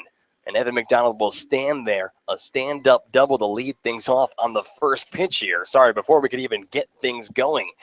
It is the top of the 6th inning. And that is McDonald's 2nd hit of the day, his 15th double of the season. And this time he goes to right field. How things can change sometimes. Well, we talk about what Evan McDonald has done in this game. I mean, he leads off with a hit in the 2nd and ends up scoring a run right there. And then he walks with 2 outs and extends an inning, and now he hits a double to lead us off. I mean, he's doing everything he can in that DH role. He's playing the game really well tonight. First pitch to Colt Wolf. Check swing, appeal to the field umpire. Did he go? The field umpire says no, he did not. So 1-0 the count. Wolf is 0 for 1 on the day. A deep fly out his first time up. He walked his second time up with 2 outs in the top of the third. We are in the top of the sixth. The Scouts trailing by a score of 7-1. The 1-0 pitch from Cruz. And it doesn't come as he steps off and looks back to Evan McDonald, who scurries back over to second base. McDonald, not much of a speed threat, but we said that the other day, and then he stole a base. So what do we know? 1-0 pitch. And that one, breaking ball on the inside. Wolf almost, moving out of the way there, but the home plate umpire says that one's in there for a called strike, really painting the inside part of the zone. Evens up the count 1-1. Yeah, lucky for me, I don't ever have to face a sharp slider or breaking ball that's starting at you and then breaking off into the zone. 1-1 pitch swung on and missed. Got him on the change up there. Wolf way ahead of that one. Behind in the count now, 1-2. Wolf, 281 on the year. 3 home runs. The Scouts trying to rally their way back into this game in the top of the sixth. First, this pitcher, Brian Cruz. The Scouts have been held hitless since the second inning. And 1-2 pitch. Change up on the outside. He does it again. Swung on and missed there. Strike 3, out number 1. So a runner at second and 1 out now for Adrian Marquez. Marquez is 1 for 2 on the day. A single back in the second. He went down swinging his last time up. We have to have something to get us going. We've got to have another base hit or another run scored, keep us in this game. First pitch to Queso. And he lines that one foul down the right field line. Could have put a good barrel on that one, but not on the right side of the foul line. So he's behind the count, 0-1. Queso, a guy that could spark a rally. A lot of power to left field for the left-handed hitter. And Queso, a guy who playing his second year in the Great Lakes League. Last year playing with the Cincinnati Steam, and you see the improvement coming off of what was his redshirt year last year. After the redshirt freshman, you're getting a little bit more live action. The strikeout numbers have gone down for Marquez and the batting average way up, and he's been a very productive part of this Xenia team. 0-1 pitch. That one's in the dirt, gets under the legs of the catcher. The throw over to third is going to soar into left field. But Evan McDonald, very smart to stay at third, because if he had tried to go home there, he would have been dead in the water. A good arm from the Auburn left fielder, Bo Decker there. But a ball and a 90-feet advance, so all you need from Marquez here is a long fly ball to bring home Evan McDonald on the sacrifice. A ball and a strike here with 1 out in the top of the sixth inning. 7-1 the score in favor of the Settlers. Marquez awaits the 1-1 pitch and swing and a miss there. Chasing low and away, moves the count 1-2. Marquez, 259 on the year, 14 RBIs.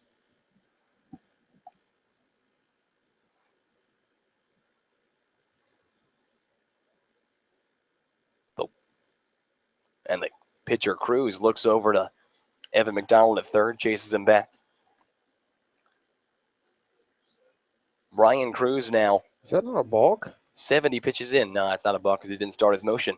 And ground ball over towards second in the hole. Gets past the glove of the second baseman, Phillips, and into right field. Coming home to score is Evan McDonald. An RBI single off the bat of Adrian Marquez has narrowed this Licking County Settler lead to 7-2. Yeah, and that's what you needed. We needed a spark like that, something to keep us going for the rest of this game. And we scrape across another one. Let's see what Donald Ring can do now. And Ring, he's 1 for 2 on the day. A single back in the second, a strikeout in the fourth. First pitch, and that one comes way on the inside. Really good job by the catcher Moore to prevent that one from going to the backstop, because Marquez, probably the second fastest guy on the team, I would say, after Ryan O'Hearn. And he's going to swipe it back there, but Moore just, he's been doing a good job all day behind the dish for the Settlers. And well, I wouldn't be surprised if Queso swipes it back anyways, as the pitcher Cruz checks him really quick as soon as I started saying that. But like you said, Queso, one of the fastest guys on this team. 1-0, And that one low, and that one does get away from the catcher more. So Adrian Marquez takes his 90 feet quickly, doesn't even really have to go that fast, basically walks over there to second, and the Scouts with a runner in scoring position now with one out. And Don Ring ahead in this count 2-0. Lefty-righty matchup in favor of Don Ring. 2-0 pitch coming now. And Ring fouls that one straight back. A good swing there, just missing on that ball. Yeah, I mean, 2-0, you're looking for a pitch that you can drive. And he got it right there, and he just missed it, fouling it straight back into the fence here. 2 balls and a strike with one out. And Ring chasing on the changeup away again. Just same pitch that they used to strike him out back in the fourth. So even though the count 2-2, and you look at Brian Cruz and the way he's been using that changeup against left-handed hitters and been very, very effective thus far. A pitch that he seems to be very, very comfortable with. The runner Marquez goes. Foul tip. Don Ring puts it right back into the plate. So Marquez is going to have to head back. He had a great jump there and what would have surely been a stolen base. But, foul ball, it happens. Yeah, Donald is fighting right there. I mean, with 2 strikes, even though Marquez gets a great jump, you got to fight that pitch off and try to get a pitch that you can hit right here. Brian Cruz, 76 pitches in. A runner at second and one out here. 2 balls, 2 strikes, 7-2 the score in favor of the Licking County Settlers. Cruz looks Marquez back over at second base, being very careful with the speedy runner at second, who obviously showed his intention to steal a base just 1 pitch ago. And Ring calls time now, steps out. The Scouts down by 5 runs here. The Hamilton Joes doing them no favors. The Joes lead in the top of the 5th by a score of 2-0. 2-2 pitch to Ring, and that one a breaking ball on the inside part of the plate in there for a called strike 3. He got him looking. So great pick selection there by Brian Cruz, and out number 2 now, it's going to be up to Kerry Holloway. Holloway, who has reached base a ton so far today. In the first game, he was 2 for 3 and 1 for 2 today, reaching on an error his second time up, however. So he has reached base 4 of the 5 times he's come to the plate now, and now finds himself in a big spot to try to keep this inning going. Yeah, I mean, you think about the day that Kerry Holloway's had today. I mean, right now, there's really no other guy that you really want, maybe other than Evan McDonald, up at the plate right now with 2 outs and a runner in scoring position. First pitch to Kerry. Fastball inside part of the plate, called strike 1. Holloway, like we said, a single back in the second, RBI single that brought the first run home. He reached on an error in the 4th. The Scouts have 2 hits already. They've scored a run on an RBI single from Marquez. Marquez now stands at second here with 0-1 the count. And 2 down here in the top of the 6th. Scouts trail by a score of 7-2. Time is called as the catcher Moore is going to go out and have a word with the pitcher Cruz. Looks like a little bit of stirring up in the bullpen for Licking County, as Cruz is now 76 pitches deep.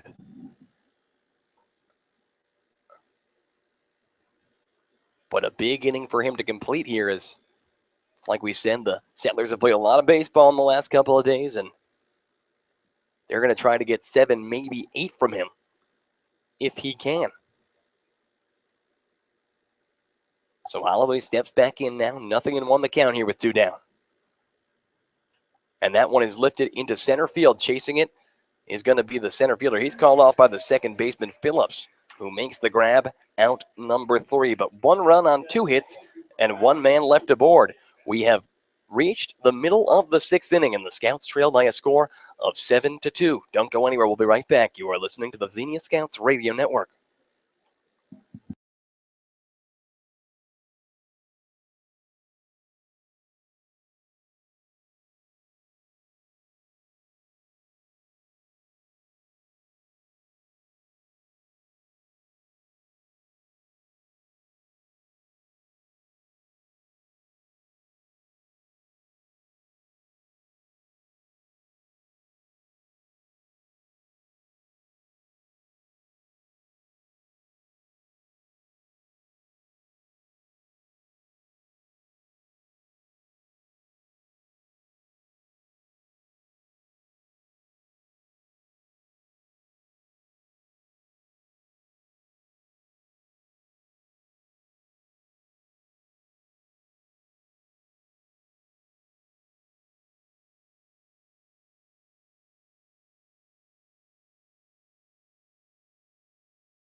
Bottom of the sixth, 1-0 the count now. And that one's grounded over towards short. Aaron Valens makes the play, throw on over to first. Long stretch by Colt Wolf, but in time, and number one. So that got Bo Decker, and it's going to bring Robert Emery to the plate. One away in the bottom of the sixth. Emery, he is 2 for 3 on the day, was 4 for 4 in the totality of game number one. So Robert Emery clearly showing that he's a player, and he hit his 11th double of the year. Back in the first inning. Payoff to him. That one taken low and in. Ball number one. Yeah, Bo Decker, I mean, we talk about him going to Dartmouth and then transferring and going to San Francisco College or the University of San Francisco and making the Division I to Division I switch. And unfortunately, he's going to have to sit out but the University of San Francisco has definitely picked up a player. And he is a native of the San Francisco area, but the 2-0 pitch from Chrysler taken low and away.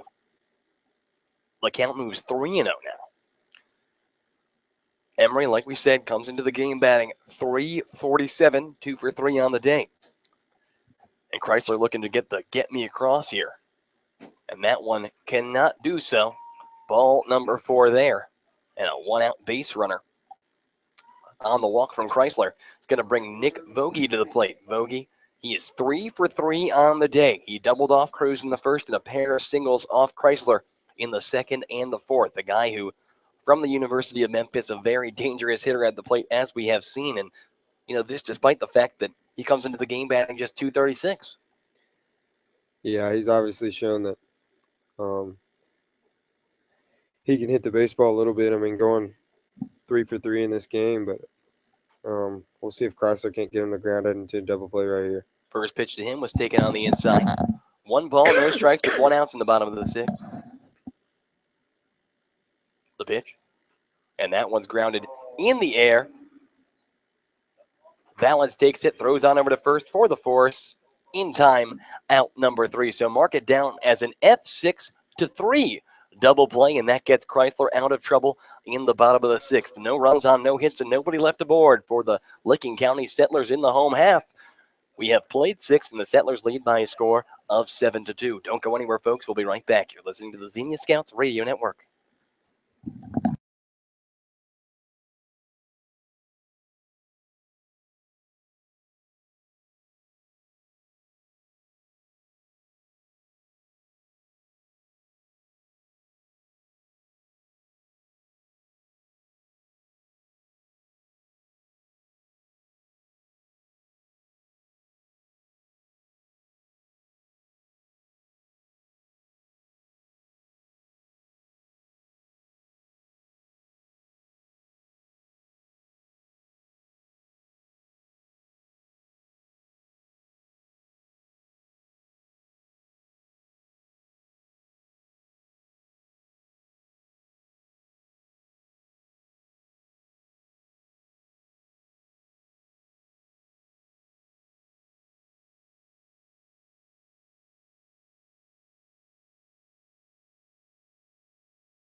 We go into the top of the 7th inning. Aaron Valens to the plate to lead things off. The Scouts trail by a score of 7-2. He takes the first pitch in the hole to the second baseman, Phillips, who backhands it, throws on over to first in time.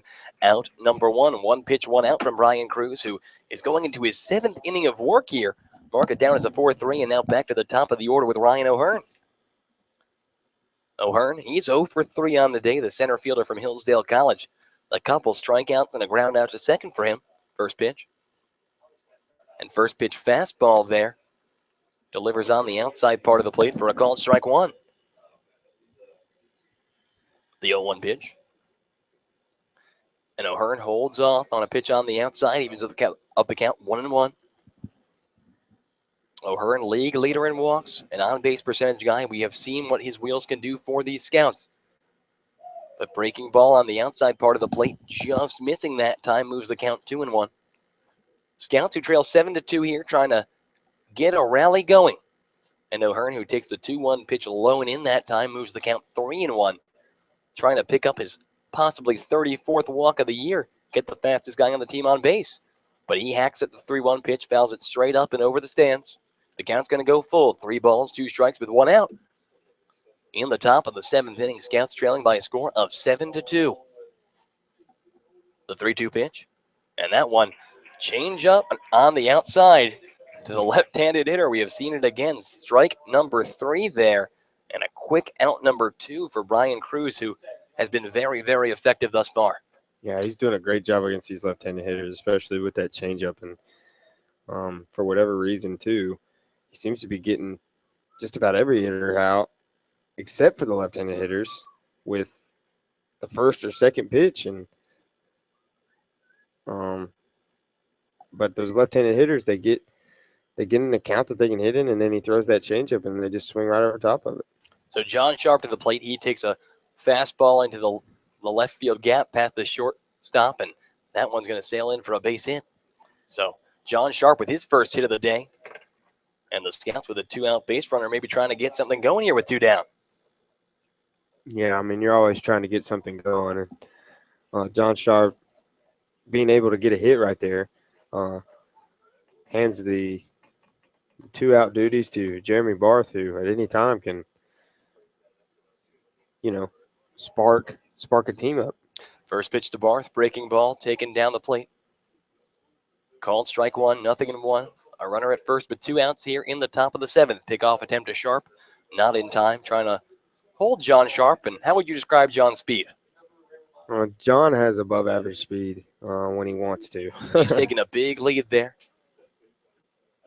The 0-1 pitch, low and away, evens up the count, a ball and a strike. Barth, he's 0 for 3 on the day. Couple of flyouts and a ground out to first. 1-1. And that one up and away that time, moves the count 2-1. So Barth, a guy from Biola University, an all-star this year.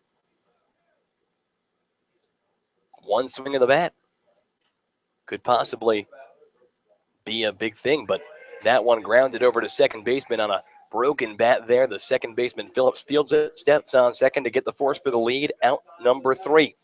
So no runs on 1 hit and 1 man left aboard. We have reached the middle of the 7th inning. The Scouts trail the Licking County Settlers by a score of 7-2. Don't go anywhere, folks. We'll be right back. You are listening to the Xenia Scouts Radio Network.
We head into the home half of the 7th inning. The Scouts trailing by a score of 7-2 to the Settlers. A new pitcher in. It's going to be Kyle Bruner, and he's going to face Jason Moore to lead things off. First pitch to Moore. That one, breaking ball swung on and missed there. Bruner, he appeared in the first game, and he faced 2 batters, striking them both out to get out of a runners at first and third and 1-out jam in the bottom of the 8th inning. 0-1 pitch, and that one is a chopper over towards short. Backhanding it is Valance. He turns, throws, and that throw is going to be it's going to pull Colt Wolf off the bag, and aboard with an infield single is Jason Moore. AV showing why he's the everyday shortstop out there. I mean, continues to make great defensive plays. I mean, that play was a tough ball to get to, and he somehow got to it and made an effort to throw it over to first. Unfortunately, just couldn't get the out. And a play that developed very quickly. And, as fast as that ball was going, if it gets past AV, that's going to be in the left center field gap, and Moore could have turned that into a double. But first pitch now to the batter, Mason McClellan, is fouled off on the first base side, out of play. Nothing in 1 the count here. A runner on first, and nobody out in the bottom of the 7th inning. 7-2 the score in favor of Licking County. The batter, McClellan, a third baseman from Charleston Southern. He is 1 for 2 on the day. He drew a walk, though, his last time up. Bruner, the 0-1. And he goes with this curveball there. That's his go-to pitch, and finds the zone, a called strike. He's ahead in the count, 0-2 on McClellan.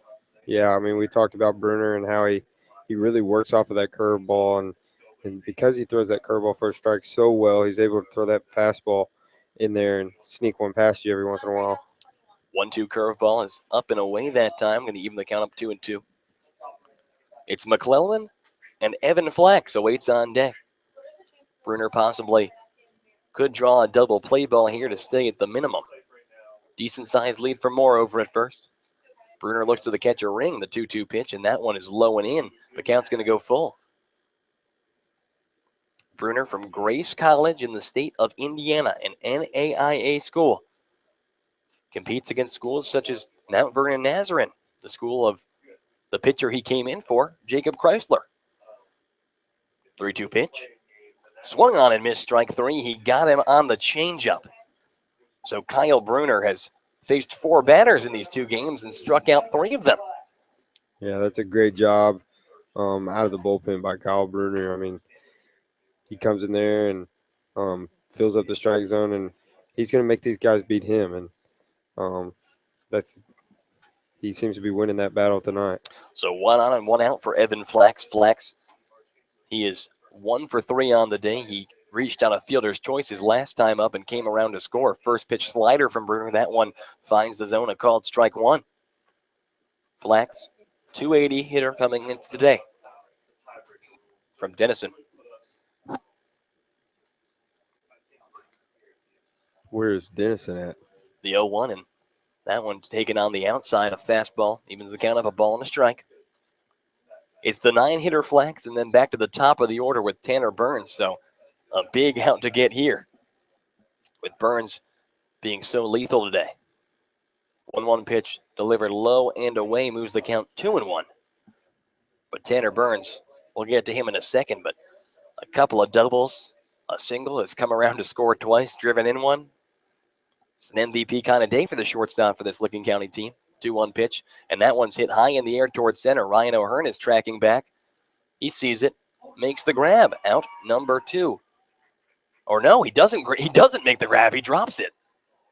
The throw to second is going to be not in time. Both runners advance, and I mean, what was that, Chandler? Did he lose that one in the lights? I have no idea what happened. I mean, it looked like a can of corn fly ball. Yeah, I mean, I mean, the only explanation for that would be that he lost it in the lights, or he just flat out didn't catch it. But I mean, he was camped under it and got a glove on it, so I don't really know what happened. But the reason that the runners were able to advance to second or to third and second was because after he dropped it, he couldn't seem to get the ball off the ground. So, I mean, just a tough go at it there for Ryan O'Hearn. So Flax reaches on the E8, and it's runners at second and third with 1 out now, a completely different situation than we thought we had before. First pitch to the very dangerous hitter Tanner Burns, like I was just saying before. He is 3 for 4 on the day, 2 doubles. He has scored twice and driven in a run. Yeah, Burns is just having a day right now and seeing the ball well, and hopefully Kyle Bruner has an answer to his bat today. The 0-1 pitch, and that one swung on and missed.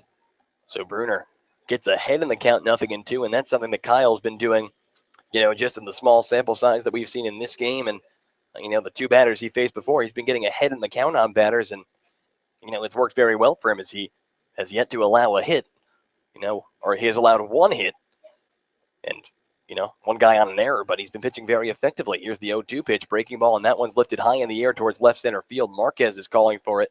He's going to make the grab. Tagging up is the runner at third. A throw off the mark from Marquez, but a good job by John Sharp to not let that one get past him. The runners all hold. And a big out there for Bruner to get the guy who's really been dominating this series so far. Yeah, I think Marquez makes a good play. He understands that he does have a better arm than Ryan O'Hearn, so he covers a lot of ground and gets behind that ball. And the other team also knows that he has a good arm because he's thrown somebody out earlier in the game, but he fields that ball and that runner's held up at third. So Kyle Bruner's in a much better situation here with 2 outs. So 2 outs and 2 runners in scoring position for Licking County. It's Luke Phillips to the plate. Phillips is 1 for 4 on the day. A single. Back in the third, his only hit, he reached on an error his last time up. First pitch from Bruner finds the zone, a called strike. We are in the bottom of the 7th inning. The Scouts trail the Licking County Settlers by a score of 7-2. Bruner, the 0-1 pitch, and that one is driven into right field. Jeremy Barth is going to let that one drop in front of him. 1 run comes in to score. The throw home is going to be not in time to get the 2nd run. So a 2 RBI single off the bat of Luke Phillips makes this a 9-2 ball game.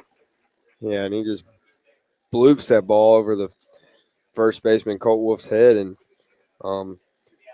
Barth lets that ball fall in front of him and uses his great arm to throw the ball in, but unfortunately just wasn't able to get the 2nd runner out at the plate.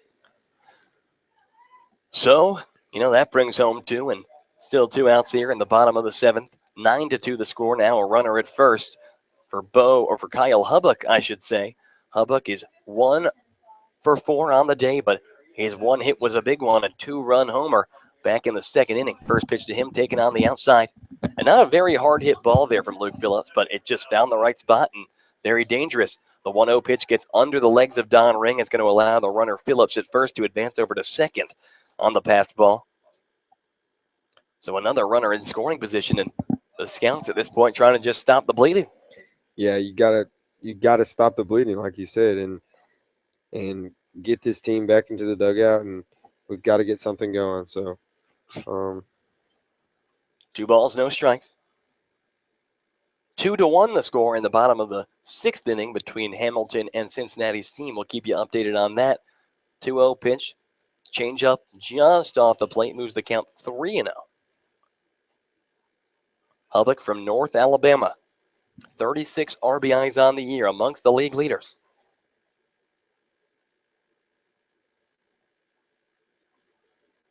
The 3-0. And that one is up and away, ball 4. So Kyle Hubbock is aboard with a walk, and it's 2 on and 2 out for Bo Decker, a guy who, like we said, from Auburn, he's already has an RBI double today. And just obviously a very talented guy with 12 RBIs and just 41 at-bats.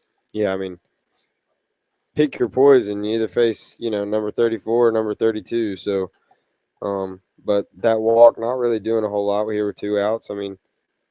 You definitely want to make one of these guys hit your pitch, not a pitch that they can hit and drive it, because they've displayed why or what they can do to those pitches that you throw in there into the zone to them. So we're going to try to get an out with Kyle Bruner's pitch, not Bo's pitch. 1-0 here with 2 outs, a runner at second and a runner at first. And Decker, he swings. That one is fouled back behind the plate. Don Ring chases, but watches it go over the fence and into the stands. Foul ball's going to even up the count. 1-1 here with 2 down.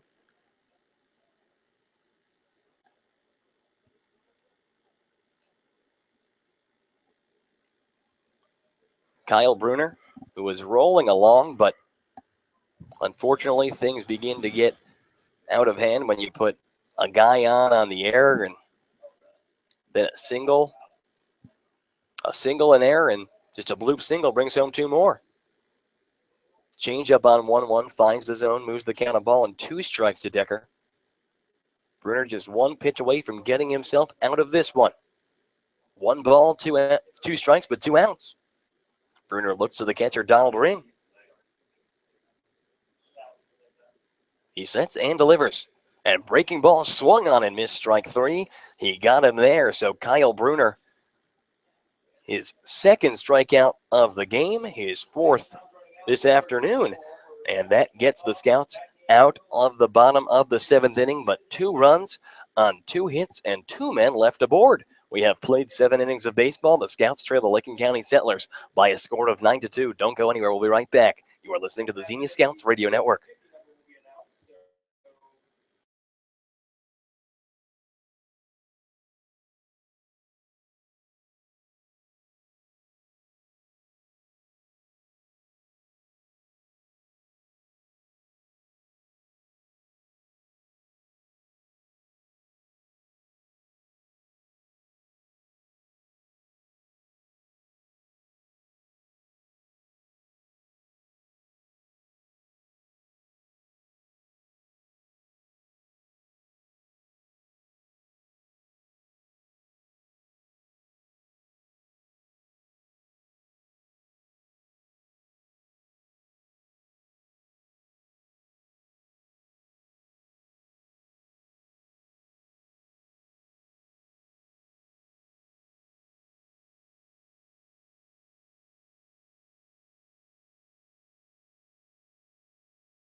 We go into the top of the 8th inning. It's Andrew Alix here alongside Chandler Adkins. Scouts trailing 9-2. Evan McDonald in to lead things off. He's facing a new pitcher, Evan Flax.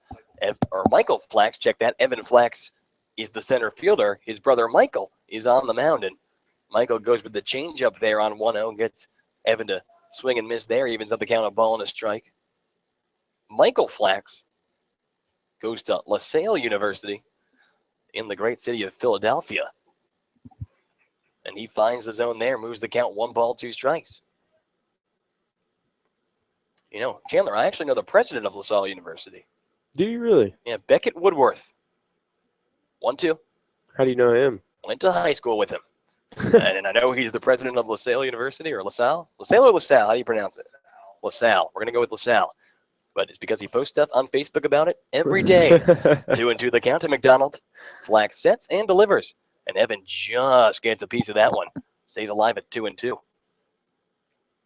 The Scouts, in an effort to try to clinch the division here tonight, not doing themselves many favors as they trail 9-2 in the top of the 8th inning. Hamilton and Cincinnati are in the top of the 7th, and as Evan lifts that one in a deep right center field, chasing is the center fielder Flax. The other Flax makes the grab for out number 1. Yeah, I bet you Michael Flax is pretty happy to have his brother, the speedy guy in center field who runs down that ball, playing Evan to the pull side, obviously because Evan has a lot of hits to the pull side, as we mentioned before, but Evan drives that ball into the center field gap, the right center field gap, I should say, and the speedy brother of Flax makes the play. So a little bit of brotherly love there. First pitch to Colt Wolf, taken low and away. Colt, he's 0 for 2 on the day, a fly out, a strikeout, also drew a walk. 1-0. And that one does find the zone for a called strike. Evens up the count 1-1. Wolf from Calvin College, native of Grand Rapids, Michigan. 1-1. And change up there. Wolf way ahead of that one. Falling behind in the count 1-2 now. Our scouts are down to their final 5 outs, so they really need to scrape across at least a couple runs in this inning if they can to give themselves a better shot to come back in the next inning. And Wolf takes on the outside there, evens up the count 2-2. Colt, we've seen him come up big in a lot of big spots. Against the Hamilton Joes a couple of days ago, an RBI double to keep that 4-run, 2-out rally going. But Wolf watches on the outside again, so the count goes full. 3 balls and 2 strikes with 1 out here in the top of the 8th. Scouts trailing Licking County by a score of 9-2. Flax delivers, and Wolf chasing on the outside, swung on and missed strike 3. That is out number 2. And looks like he swung at ball 4 there. Maybe just trying to get a piece of it to stay alive, but that's the kind of the risk with Colt Wolf, a similar risk that you see with guys in this league like Cole Murphy from the Steam and Ross Chafee from the Monarchs. A lot of power, a lot of extra base hits, but also strikes out a lot. But now with 2 away, it's going to bring Marquez to the plate. First pitch, taking on the inside, ball 1. Queso probably having one of the 2 really successful days at the plate for the Scouts so far. He's 2 for 3 on the day, 2 singles and a strikeout. And the 1-0 pitch comes on the inside. The count goes 2-0 here with 2 down. And Marquez has really been finding his groove these last couple of days. Yeah, he broke a 5-game hit streak the other day, and then comes back the day after that and puts together a really, really good game. And notably, like you mentioned with Colt, hits that triple to start the rally to put those 4 runs up against the Hamilton Joes. And the 2-1 pitch is fouled out of play on the third base side. And I have bad news, Chandler. The Joes won. It was remember, doubleheader, so it's a 7-inning game. Oh, wow. Ball game. So the Joes won. So little change of pace now. 2-2 the count. And Marquez swings and misses there. Drop, third strike. The catcher Moore throws on over to first in time. That is going to end things for the Scouts in the top of the 3rd. They go down 1-2-3. A good inning of relief for Michael Flax. No runs on no hits and nobody left aboard for the Scouts. So we go into the bottom of the 8th. The Scouts still trailing by a score of 9-2. Don't go anywhere, folks. We'll be right back. You're listening to the Xenia Scouts Radio Network.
Bottom of the 8th we go. It's Andrew Alix alongside Chandler Adkins here. Scouts trailing by a score of 9-2, and Kyle Bruner out for his 2nd inning of work. Rob Emery is going to lead things off for the Licking County Settlers. Emery is 2 for 3 on the day, an RBI double, and came around to score in the 1st. He singled in the 2nd. Also drew a walk in the 6th. First pitch to him finds the zone, a called strike 1.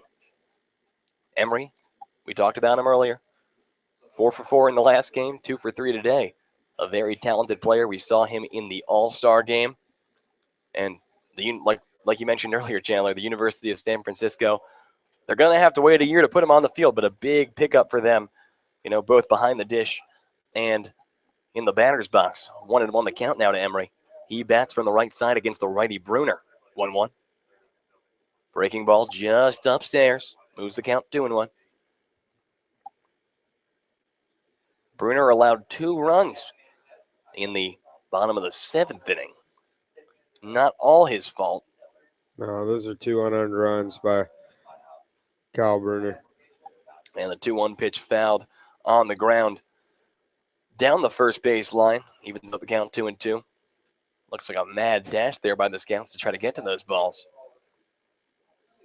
And you got to give a lot of credit in this game to the work that the starting pitcher, Brian Cruz, did. A very good guy. We talked to him for a while during the first game of the doubleheader, and he got himself into a little bit of trouble in the top of the 2nd inning, loading the bases. He allowed 1 run, but after that, it was smooth sailing for him.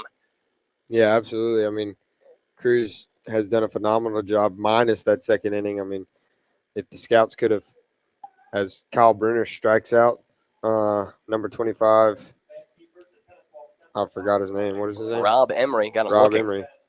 And but Cruz has done a phenomenal job, like I was saying, despite the 2nd inning.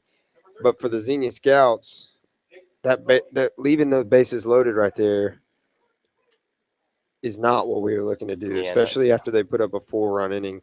You want to get more than 1, but really the home run after that was the icing on the cake, as you may say, because what momentum we did get back from that 4-run inning, you hit that 2-run home run, it's completely erased.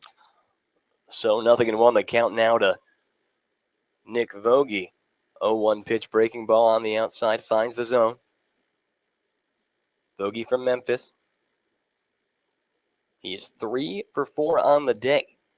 Good day for the Memphis Tiger. 1-1 pitch, and that one is grounded up the middle. Aaron Valance tries to get there, but it's going to get past him and roll into center field. So a base hit for him.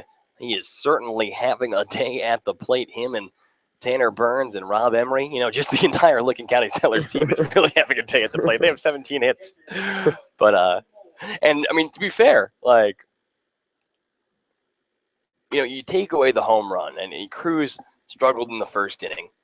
And Chrysler, allows the 2-run home run to a very, very dangerous hitter in Kyle Hubbock. And, outside of that, Chrysler's performance is very good. And as first pitch to Jason Moore is fouled straight back into the screen, it's a runner at first and 1 out here in the bottom of the 8th. But the Scouts pitching, did their job for the most part after that top of the 2nd inning where the Scouts, really showed that they could rally, but unfortunately the offense was really nowhere to be found for the most part after that point with, take away Marquez and McDonald, who have had their own little, especially McDonald, and Right. with a couple of extra base hits, has had a day, but it's unfortunate. And we talked about it after the 4 runs in the top of the 1st that, that this game wasn't going to be a game that, as 1-1 pitch is in foul territory, Colt Wolf takes a couple steps and makes the grab out number 2. But this wasn't going to be a game that the Scouts could win in a Jorge Lozano, Noah Jones, 2-1, 3-2. It wasn't going to be that, and that the offense was going to have to be there. And, sometimes it's all on and sometimes it's all off. We saw it in the first game of the Hamilton series that the offense really was alive with that 4 spot and, really never let go of that game. But they've been unable to find that one spark plug inning that you've seen time and time again with this team, and really can be the reason that they're in first place. Yeah, you're exactly right. I mean, we talk about how the pitchers have, for the most part, done a pretty good job, despite Cruz's inning of work and the 2-run homer led up by Chrysler. But that just shows you how big. Well, yeah. And the inning's over. Yeah, 1-0 pitch to Mason McClellan is ripped down the third base line, but Good heads-up play by John Sharp, taking it out of the air, saving a would-be double there. And that's out number 3. So no runs on 1 hit and 1 man left aboard for the Licking County Settlers in the bottom of the 8th. We have played 8. The Settlers lead by a score of 9-2, and the Scouts are going to have one more chance to try to mount a comeback in this one, folks. Don't go anywhere. We'll be right back. You're listening to the Xenia Scouts Radio Network.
We go into the top of the 9th inning. The Scouts with their final chance to mount a comeback. Donald Ring to the plate, first pitch. Change-up swung on and missed there, strike number 1. The Scouts, they trail by a score of 9-2, and a loss here would put them all even with the Hamilton Joes yet again. The 0-1. And Ring takes fastball outside part of the plate, taken for a called strike there. He's behind in the count, 0-2. Donald is 1 for 3 on the day, a single and a pair of strikeouts. The 0-2 pitch. And he hits that one high in the air, but on the infield. The pitcher is going to get called off by the third baseman, McClellan, who makes the grab on the mound. That's out number 1. So with 1 away, Kerry Holloway is going to come to the plate. Kerry is 1 for 3 on the evening, a single. He reached on an error and then lined out to the second baseman, Phillips, his last time up. Now remember, the Scouts will be back in action tomorrow for their final home game of the season, their final game of the regular season. And will be against this very same Licking County Settlers team. And that game will be played tomorrow at, I believe, and I'm just getting confirmation here, 4:05 Eastern Standard Time. So first pitch to Holloway is taken on the outside, the 1-0. That one, a breaking ball, finds the zone, evens up the count 1-1. But the Xenia Scouts, I mean, if you are going to win a division championship tomorrow, obviously the Hamilton Joes won, and, you know, we're 2 outs away from losing this game. So that puts tomorrow's game to be probably, if not the most important game. I mean, it's got to be. The most important game of the season. And that's the beauty of baseball, right? I mean, the most important of the game of the season was last night, but, you know, not everything goes your way, and tonight didn't go our way, so that puts a lot on the line tomorrow. But Kerry rips that pitch over towards the shortstop. The shortstop, Burns, fields it, throws on over to first in time. Out number 2. 2 away here in the top of the 9th, with the Scouts trailing 9-2, and the last hope of the Xenia Scouts this evening is going to be Mr. Aaron Valance. Valance is 0 for 3 on the night, a strikeout and a couple of groundouts. Yeah, but you want to be at home for the most important game. I mean, I think about in front of our hometown crowd. Exactly. I think about last night and what Jorge was able to do on the mound in front of the hometown crowd, and then tomorrow night, giving us an opportunity for tomorrow night to be the most important game of the season. And so that's going to be a fun one tomorrow. Y'all should tune in and definitely. And tell your friends, tell your families. And if you live in Xenia, come to the game. I mean, 2-0 the count to Valance.